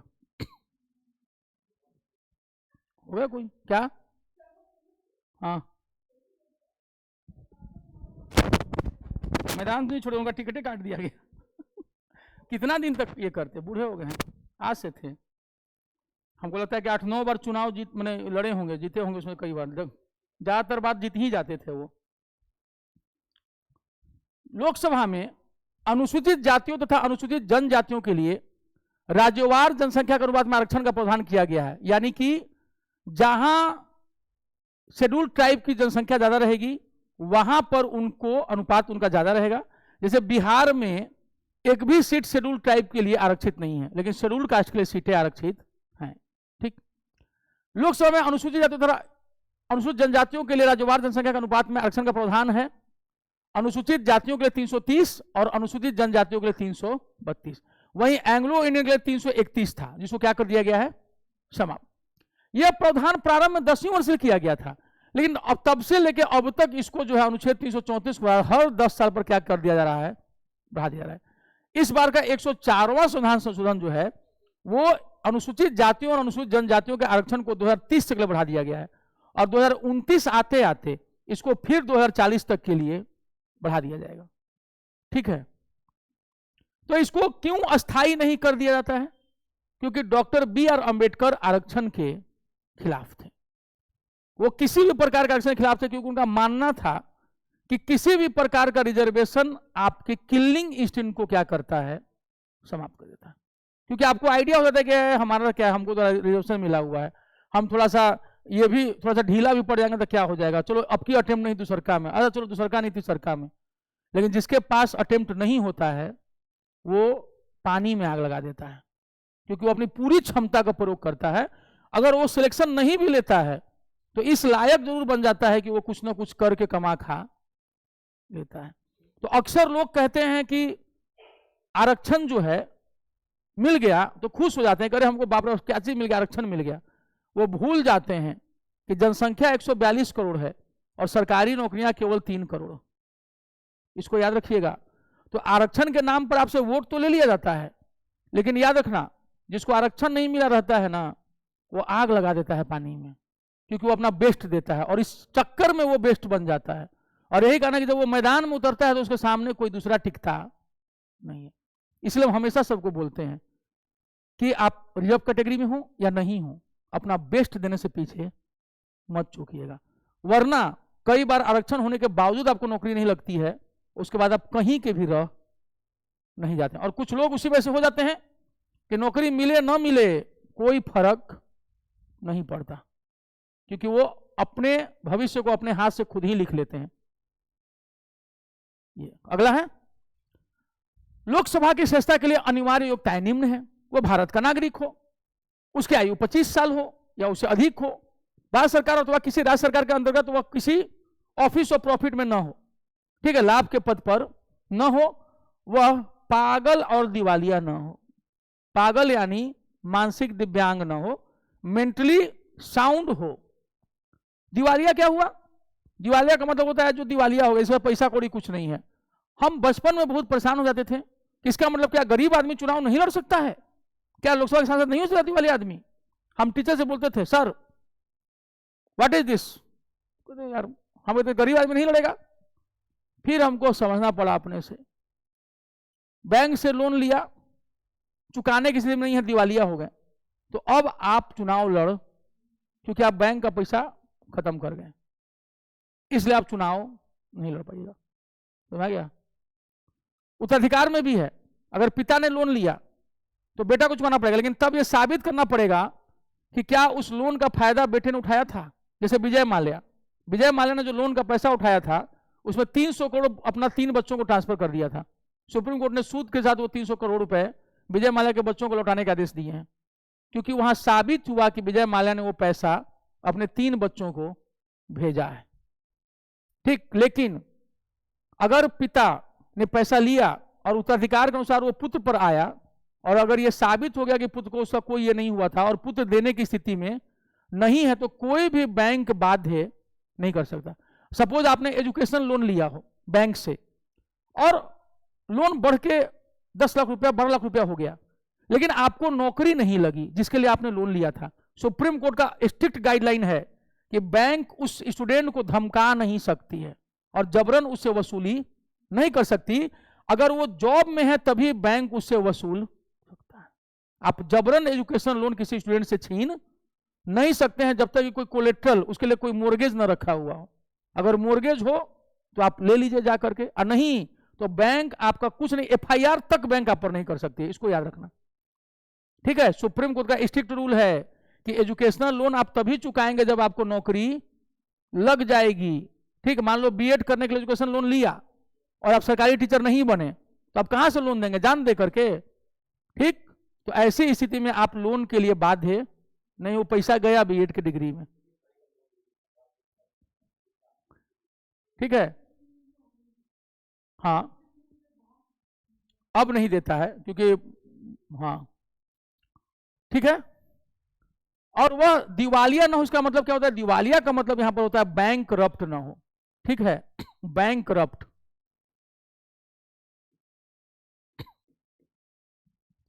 लोकसभा का अधिकतम कार्यकाल 5 वर्ष का होता है, हालांकि बीच में इंदिरा जी ने उसको 6 वर्ष का कर दिया था।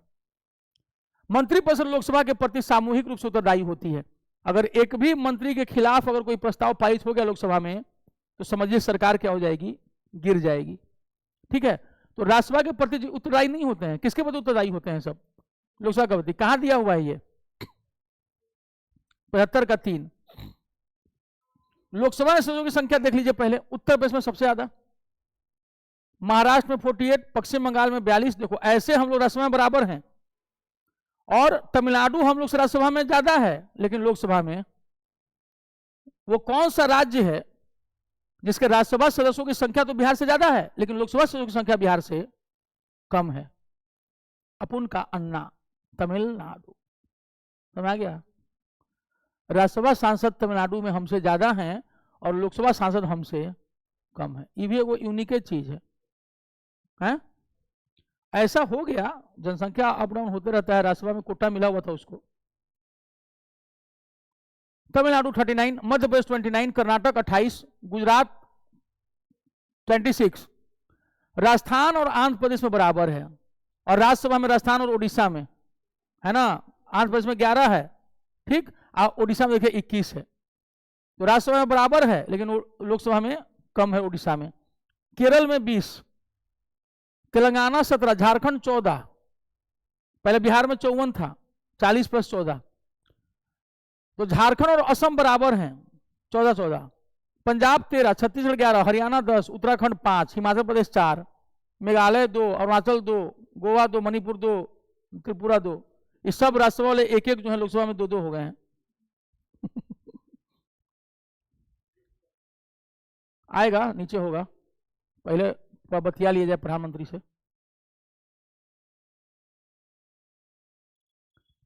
प्रधानमंत्री के परामर्श के आधार पर राष्ट्रपति के द्वारा लोकसभा को समय से पूर्व भी भंग किया जा सकता है। भंग को अंग्रेजी में कहते हैं डिसॉल्व करना। डिसॉल्व, भंग करना को क्या कहेंगे? डिसॉल्व करना। क्या? डिसॉल्व ही बोलते हैं। और सत्रावसान को प्रोरोगेशन कहा जाता है, और सत्र बुलाने को सम्मन कहा जाता है। सम्मन बता चुके हैं ना। फिर ये होता है डिसॉल्व। ठीक है, डिसॉल्व भी लोग पढ़ लेते हैं। आपातकाल की घोषणा लागू होने पर विधि द्वारा, लॉ द्वारा संसद लोकसभा के कार्यकाल में वृद्धि कर सकती है, जो एक बार में कितना होगा? 1 वर्ष से अधिक नहीं।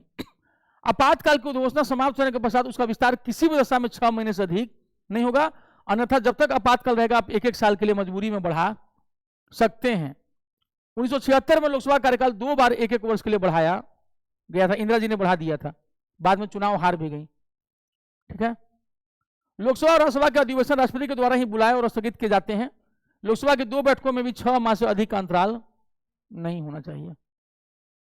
यहां देख लो, सिक्किम में 1, नागालैंड में 1, मिजोरम में 1, यानी ये 3 ऐसे राज्य हैं, सिक्किम, नागालैंड, मिजोरम, जहां राज्यसभा में भी 1 और लोकसभा में भी 1 है। तो यहां क्या क्वेश्चन बन सकता है कि बताइए भारत के वो कौन से राज्य हैं जहां राज्यसभा में भी 1 सीट और लोकसभा में भी, ये देख लेना, सिक्किम, नागालैंड और मिजोरम, ये भूलना मत।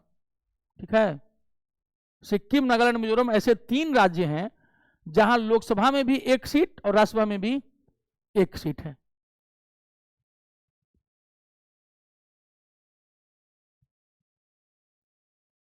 दिल्ली में लोकसभा कितनी सीटें हैं? 7, राज्यसभा की 3।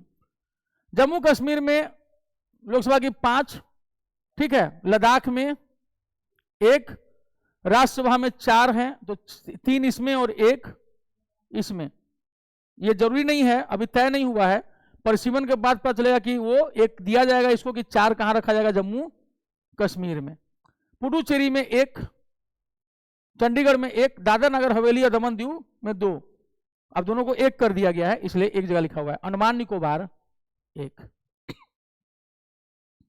तो यह भी पूछ सकता है कि भारत का वो कौन सा यूटी है जिसमें 2 लोकसभा सीट हैं?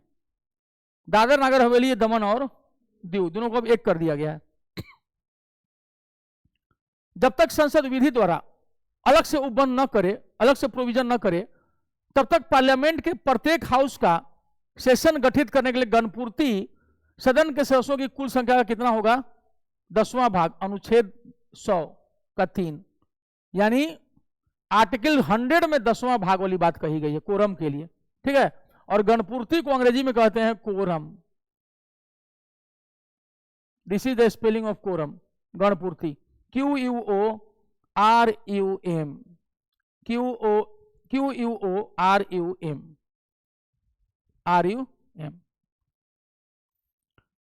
यदि सदन के अधिवेशन में किसी समय गणपूर्ति नहीं है तो सभापति या अध्यक्ष अथवा उस रूप में कार्य करने वाले व्यक्ति का कर्तव्य होगा कि वह सदन को स्थगित कर दे, वह सदन को स्थगित कर दे या अधिवेशन को तब तक निलंबित कर दे जब तक कि तमाम लोग आ नहीं जाते, ताकि कोरम पूरा हो जाए। आर्टिकल 104, लोकसभा की गणपूर्ति या कोरम कुल सदस्य संख्या का 10वां भाग यानी 55 सदस्य होता है। 543 का 1/10 होता है 55, उधर 245 का 10% होता है 25। संविधान के अनुच्छेद 108 में संसद के संयुक्त अधिवेशन की व्यवस्था है। अनुच्छेद 108 राज्यसभा लोकसभा साथ, अनुच्छेद 108 राज्यसभा लोकसभा साथ, ठीक है। 108 राज्यसभा लोकसभा साथ। संयुक्त अधिवेशन राष्ट्रपति के द्वारा निम्न 3 स्थितियों में बुलाया जा सकता है। विधेयक एक सदन से पारित हो गया और दूसरा सदन में गया है, तब यदि दूसरा सदन का विधेयक को क्या कर दिया जाए? अस्वीकार। विधेयक पर किए गए संशोधनों के बारे में दोनों सदन अंतिम रूप से असहमत हो गए हैं और दूसरे सदन को विधेयक प्राप्त होने की तारीख से उसके द्वारा विधेयक पारित किए बिना 6 माह से अधिक बीत गया है और दूसरा सदन उसको 6 महीना से क्या किए हुए है? रोके हुए है।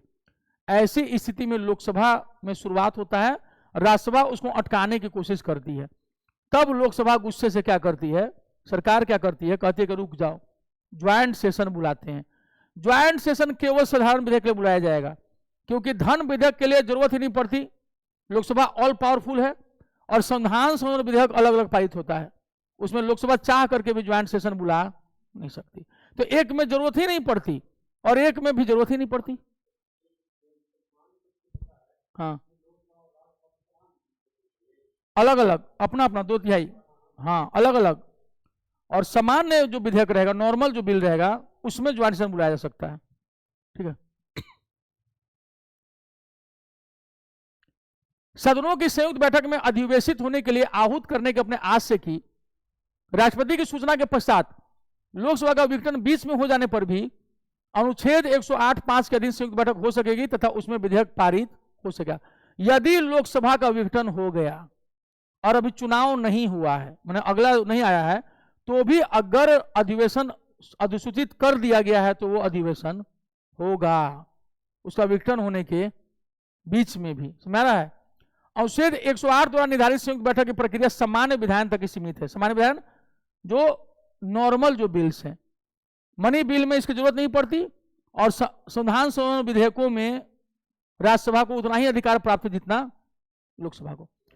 धन विधेयक और संविधान संशोधन विधेयक पारित करने के लिए संयुक्त बैठक नहीं थी, क्योंकि यहां पर लोकसभा ऑल पावरफुल है और यहां पर राज्यसभा भी उतना ही ताकतवर है जितना लोकसभा।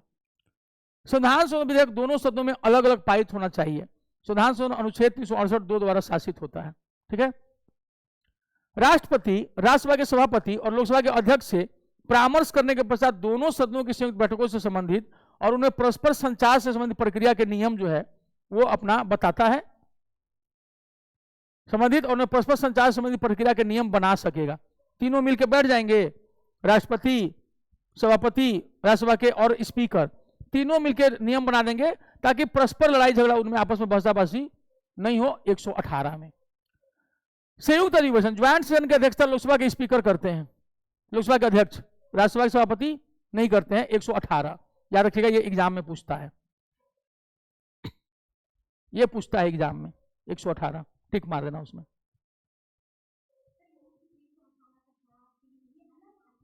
नहीं, उसी का उप है, जैसे कि हाँ वैसे ही 1 हो गया तो ये उसका हो गया। जैसे मान लो कि आर्टिकल 39 है, सबसे बढ़िया उदाहरण। आर्टिकल 39 में देखिएगा ए बी सी, ठीक है, डी ई, ये हो गया। ये सब 39 ए बी सी डी महिला और पुरुष को बराबर काम के लिए बराबर वेतन, महिला और पुरुष को जो है समान कार्य के लिए समान वेतन के अलावा उनको जीविका के बराबर साधन मिलेंगे। आप किसी को काम करने से रोक नहीं सकते। स्त्रियों और बच्चों को वैसे काम में नहीं लगाया जाएगा जो उनके स्वास्थ्य के प्रतिकूल हो, जो उनके स्वास्थ्य के प्रतिकूल हो। धन का समान विकेंद्रीकरण ये होगा, सार्वजनिक संपत्ति का विकेंद्रीकरण बराबर होगा सब में, ताकि कोई बहुत ज्यादा धनी और कोई बहुत गरीब ना हो सके। ये सब इसमें है। इंदिरा जी ने अलग से एक आर्टिकल जोड़ा 1976 में, जिसको कहा गया आर्टिकल 39A। ये ब्रैकेट में नहीं है, ये है फ्री लीगल एड, निःशुल्क विधिक सहायता। ये 39 का ए अलग है, ये 39 का सब प्रोविजन है, A B C D E, हाँ वैसे। और ये 39 का ए इस 39 के ए से अलग है। दिस इज 39A यानी 39 का, और ये 39 का ए है। आई बात समझ में? ये निःशुल्क विधिक सहायता है, फ्री लीगल एड, और दैट इज समथिंग डिफरेंट, ठीक है। इसलिए हम अक्सर इसको क्लियर कर देते हैं। कई लोग इसको समझा ही नहीं पाते हैं, वो 39A और 39 का ए में आपस में क्या कर देते हैं, गड़बड़ कर देते हैं। उनको अपने नहीं समझ में आता है कि भाई क्या हो गया यार। तो जो 39 का जो ए है उस संविधान में पहले से चला आ रहा है, ABCD वाला छुटकू सब। 39 का ए जो चला रहा है पहले से, 39A जो है वो इंदिरा गांधी जोड़ी है 1976 में, निःशुल्क विधिक सहायता। क्लियर हुआ? ठीक है। तो ये सब तो नहीं लूसने ने पढ़ाया है, लेकिन हम बहुत चीज आप लोग क्या करते हैं अलग से बता देते हैं, इससे थोड़ा समय लग जाता है। अगर खींचना रहे, रीडिंग मारना रहे तो हम कब का करा दें। संयुक्त बैठक से अध्यक्ष की अनुपस्थिति के दौरान सदन का उपाध्यक्ष या यदि वह भी अनुपस्थित है तो राज्यसभा का उपसभापति यदि वह भी अनुपस्थित है तो ऐसा अन्य व्यक्ति पीठासीन होगा जो उस बैठक में उपस्थित सदस्यों द्वारा अवधारित किया जाए। यानी दोनों सदनों की संयुक्त बैठक हो गई तो अध्यक्षता करेंगे लोकसभा अध्यक्ष। लोकसभा अध्यक्ष नहीं है, मर गए, कुछ भी हो गया, वैसी स्थिति में लोकसभा के उपाध्यक्ष वो भी नहीं है, बुखार लग गया, तबियत खराब हो गई, तो फिर राज्यसभा के उपसभापति वो भी नहीं है, तीसरा भी गए। तो ऐसी स्थिति में जिसको जो है सदन जो है क्या करेगा, तो ऐसा अन्य व्यक्ति जो उस बैठक में उपस्थित राज्यसभा और लोकसभा के सदस्य मिल करके करेंगे कि ए भाई आप कर दीजिए अध्यक्षता, ठीक है। तो कोई भी, चलिए चाचा चलिए आप ही बूढ़े बुजुर्ग हैं, चलिए आप ही बैठ जाइए, कर लीजिए। संयुक्त बैठक में कोई विधायक निर्दिष्ट किया जाता है तो इस विधेयक को दोनों सदनों के उपस्थित तथा मत देने वाले सदस्यों के साधारण बहुमत से पारित करता है। इसमें 2/3 बहुमत की जरूरत नहीं पड़ेगी, क्योंकि 2/3 बहुमत की जरूरत पड़ेगी तो फिर फायदा क्या होगा। इसलिए साधारण बहुमत से इस साधारण विधेयक को पास किया जाता है 108 का 4। संयुक्त बैठक की समस्त कार्यवाही लोकसभा की प्रक्रिया के अनुसार होती है, क्योंकि इसका अध्यक्ष कौन होता है, लोकसभा अध्यक्ष। तो कार्यवाही जो है राज्यसभा की प्रक्रिया के अनुसार नहीं, लोकसभा की प्रक्रिया के अनुसार होती है।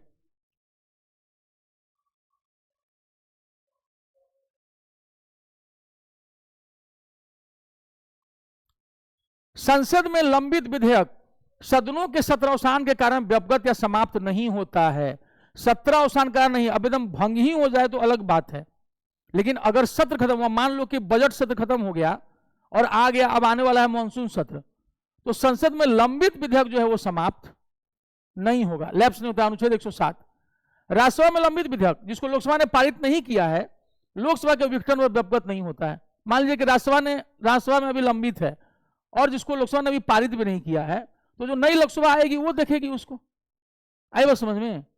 तो लोकसभा के विघटन पर व्यवगत नहीं होता है 107 का 4। कोई विधेयक जो लोकसभा में लंबित है या जो लोकसभा द्वारा पारित कर दिया गया और राज्यसभा में लंबित है, अनुच्छेद 108 के उल्लंघन का दिन रहते हुए लोकसभा के विघटन पर क्या हो जाएगा, वो समाप्त हो जाएगा। क्योंकि अब नई लोकसभा आएगी तो वो डिसाइड करेगी कि ये विधेयक को रहने दिया जाए अथवा नहीं।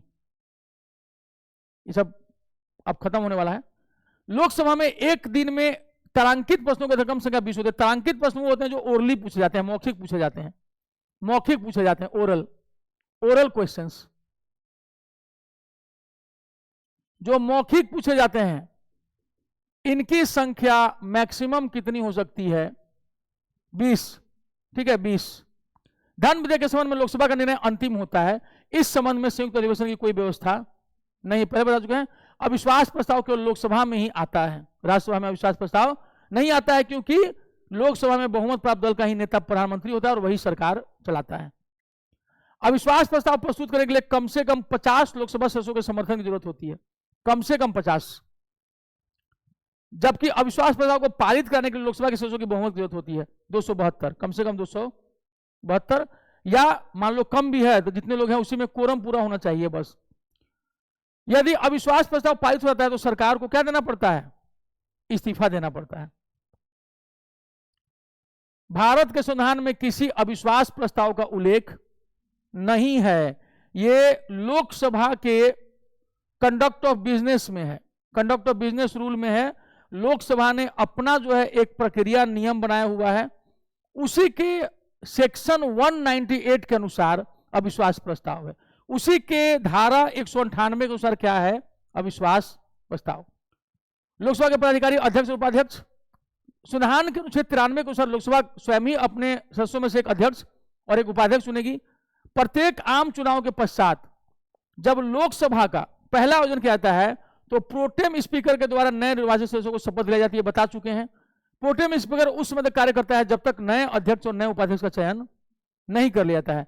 अध्यक्ष उपाध्यक्ष को और उपाध्यक्ष अध्यक्ष को त्यागपत्र देता है एक दूसरा को। लोकसभा के अध्यक्ष अध्यक्ष के रूप में शपथ नहीं लेता बल्कि सामान्य सदस्य के रूप में शपथ लेता है। बाद में उसको लोकसभा का अध्यक्ष चुन लिया जाता है, शपथ लेने की जरूरत नहीं पड़ती क्योंकि वो सभी बराबरों में पहला होता है। 14 दिन के पूर्व सूचना देकर लोकसभा के तत्कालीन समस्त सदस्यों के बहुमत से पारित संकल्प द्वारा अध्यक्ष तथा उपाध्यक्ष को पद से हटाया जा सकता है। 14 दिन, सब में 14 दिन का पूर्व सूचना देना पड़ता है। लोकसभा के भंग होने की स्थिति में अध्यक्ष अपना पद अगली लोकसभा की पहली बैठक होने तक रिक्त नहीं करता है, क्योंकि उसका बने रहना जरूरी होता है, ऑफिस में जाता रहता है। लोकसभा के में अध्यक्ष की अनुपस्थिति में उपाध्यक्ष की अनुपस्थिति में राष्ट्रपति द्वारा बनाए गए वरिष्ठ सदस्यों का पैनल में से 10 सदस्यों का, जो वही इसमें लिखा है, इस पैनल में आमतौर पर 6 सदस्य होते हैं, लेकिन कई बार इसमें पैनल में 10 सदस्य भी 10 ही रहते हैं, इसमें लिख दिया है 6। बनाए गए वरिष्ठ सदस्यों का पैनल में से कोई व्यक्ति पीठासीन हो जाता है। यानी वो पैनल कौन बनाता है, सरकार के कहने पर राष्ट्रपति महोदय बनाते हैं। लोकसभा अध्यक्ष के कार्य और अधिकार क्या है? सदन के सदस्यों के प्रश्नों को स्वीकार करना, उन्हें नियमित करना और नियम के विरुद्ध घोषित करना। मैंने पूरा अध्यक्ष है। किसी विषय को लेकर प्रस्तुत किया जाने वाला कार्य स्थगन प्रस्ताव अध्यक्ष की अनुमति से ही पेश किया। जैसे कार्य स्थगन, सारे कार्य को रोकिए और अभी जो अविलंब महत्व की चर्चा है उस पर चर्चा, अविलंब महत्व का कोई विषय है उस पर चर्चा की जाए। वह विचाराधीन विधेयक पर बहस रुकवा सकता है। क्या हटाओ, बंद करो, ये सब हटाओ, सामान की हटाओ, सब बंद करो, सब अपना अपना ये करो। कौन? लोकसभा स्पीकर। संसद सदस्य को भाषण देने को अनुमति देना और भाषणों का क्रम और समय निर्धारित करना कि पहले आपका टाइम आएगा फिर आपका आएगा, 2 मिनट ज्यादा नहीं।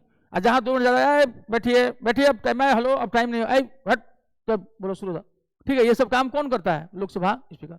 मीरा कुमार रहती थी, बैठ जाइए बैठ जाइए, कोई सुनता नहीं था। वो अब मैडम मुझे बोलने दिया जाए, सम्मानित सदस्यों, माननीय मैडम, और क्या, अच्छा गणेश वासुदेव मावलंकर, हम समझे कोई क्वेश्चन पूछी भयंकर टाइप का, हम गड़बड़ा गया कुछ देर के लिए। तो हम कहें कि कौन सवाल उठा दिया अभी, हम कहें कि हम 2 मिनट बोलने के लिए क्या बोले इधर, हम ही ऊपर से उठा दिए। ठीक है, अभी हम आ रहे हैं वापस। ठीक है, विभिन्न विधेयक और प्रस्तावों पर मतदान करवाना और परिणाम घोषित करना तथा मतों की समानता की स्थिति में निर्णायक वोट जो है कास्ट करना, यह किसका काम होता है? लोकसभा अध्यक्ष का। संसद और राष्ट्रपति के मध्य होने वाला पत्र व्यवहार करना तथा कोई विधेयक धन विधेयक है या नहीं इसका, इस सब हम पहले ही बता चुके हैं। ठीक है, बकलोली में सारी बातें क्लियर हो गई थी। गणेश वासुदेव मावलंकर, देखो छूटा नहीं है बच्चा। ठीक है, और उनके बाद उसी में एम अनंत सैनम अयंगर, क्या ये उपाध्यक्ष थे, बाद में कुछ समय के लिए नहीं थे तो फिर इनको बनाया गया था, इसीलिए पहला में दे दिया है। फिर अनंत सैनम अयंगर, हुकुम सिंह, नीलम संजू रेड्डी, भारत के ऐसे राष्ट्रपति जो लोकसभा के अध्यक्ष भी रहे थे, नीलम संजू रेड्डी, याद रखिएगा। और सबसे बड़ी बात है कि चौथी और छठी दोनों में रहे थे ये। ठीक है, बलराम भगत, के एस हेगड़े, बलराम जाखड़, रवि राय, ये सब नाम इसलिए देख लेना कि पूछे कि बताओ इसमें से कौन लोकसभा के अध्यक्ष नहीं रहे थे। Shivraj Patil, P S Sangma, GMC Balayogi, Balayogi एक ऐसे लोकसभा अध्यक्ष रहे जिनकी दुर्घटना में मृत्यु हो गई थी, वायुयान दुर्घटना में मृत्यु हो गई थी इनकी। तो वो कौन लोकसभा अध्यक्ष थे जिनकी वायुयान दुर्घटना में मृत्यु हो गई थी? जीएमसी बालियोगी। फिर मनोहर जोशी, महाराष्ट्र वाले शिवसेना के जो थे वो बने थे। हाँ, सोमनाथ चटर्जी, पहली महिला जो है स्पीकर, बाबू जगजीवन नाम की बेटी मीरा कुमार, दूसरी सुमित्रा महाजन जी इंदौर से, और ये अभी हैं ओम बिरला 17वीं लोकसभा के, ठीक, कोटा से, राजस्थान कोटा।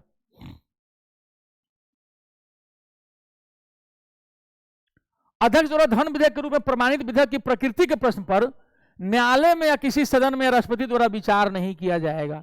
इसीलिए लोकसभा अध्यक्ष कई बार क्या करते हैं, कोनो भी विधेयक को धन विधेयक बना के पास करवा देते हैं, और राज्यसभा वाले चिल्लाते रह जाते हैं, और वो कहते हैं कि कौन, हम कि के। देख लो, किसी भी सदन या न्यायालय या राष्ट्रपति द्वारा विचार, तो कई बार लोकसभा अध्यक्ष खिलाफ भी कर देते हैं, बना देते हैं धन विधेयक। अब हो जाएगा, परेशान की जरूरत नहीं है, जल्दी खत्म हो जाएगा, छटपटाने की जरूरत नहीं है बच्चा। यदि उसकी आज्ञा से कोई विधेयक गजट में प्रकाशित हो जाता है तो उसे पेश करने के लिए किसी प्रस्ताव की आवश्यकता नहीं रहती है। जब लोग पढ़ा रहे होते हैं ना, तो कुछ लोग क्या होते हैं ना, एकदम कोई फर्क नहीं, पढ़ाइए, और कुछ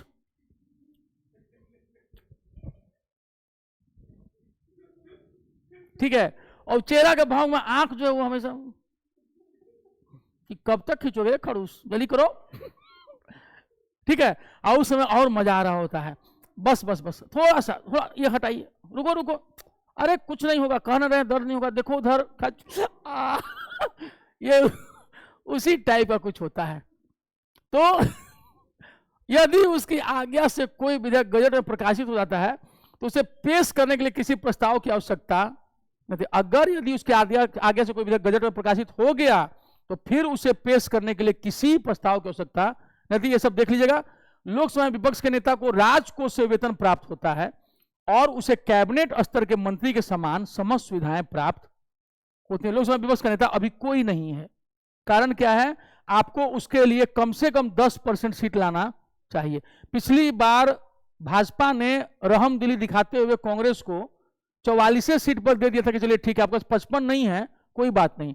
इतना कांग्रेस ने परेशान किया कि अब की बार उसको आया 52, मैंने फिर भी 55, अब क्या मुझे बोले अब नहीं जा, पिछला में बहुत परेशान कर हाला, अब जा। तो अब की बार लोकसभा विपक्ष का कोई नेता नहीं है, इसलिए ये खर्चा बच गया। न्यूनतम 55 सांसदों वाला दल ही लोकसभा विपक्षी दल होने का दावा कर सकता है। अब कांग्रेस का पिछली बार था 44, अब की बार है 52। मैंने इतना भी नहीं है कि आप विपक्षी दल भी बन सके। सत्ताधारी दल की तो बात ही, वो खाली वो विपक्ष था, उसका वो तो विपक्ष में न था, मुख्य विपक्षी दल थोड़ी था, वो विपक्ष का नेता थोड़ी था, उनका विपक्ष में न थे। विपक्ष के नेता कहां थे? ये ना कह रहे हैं विपक्ष के नेता नहीं थे, विपक्ष में थे। विपक्ष में लोकसभा में विपक्ष के नेता नहीं थे, लीडर ऑपोजिशन नहीं रहे थे वो लोग। ऐसा बेईमानी नहीं होता है भाई। वो हल्ला करते हैं सरकार के खिलाफ, नहीं तो ऐसे थोड़ा पावर ज्यादा, जैसे कि अब जैसे कोई पद, जैसे मुख्य चुनाव आयुक्त का गठन ये करना है, नियुक्त करना है, तो प्रधानमंत्री, एक कैबिनेट मंत्री और तीसरा जो होंगे वो लोकसभा विपक्ष के नेता होंगे। तो इस टाइप का जितना रहेगा ना, तो दो वो एक तरफ हो जाते हैं, एक वो हल्ला कर देता नहीं नहीं ये नहीं होगा, ये नहीं मनाएगा।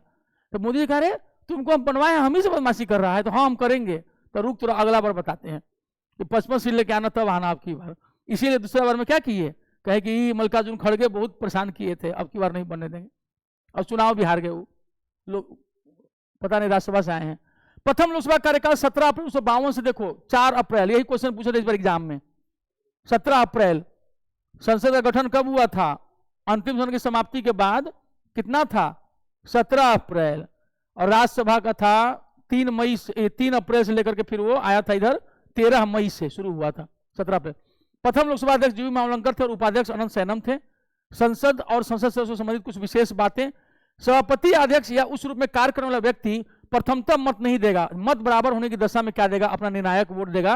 अनुच्छेद 100 में एक के बताओ कितना बार करेगा, एक के बद के सारे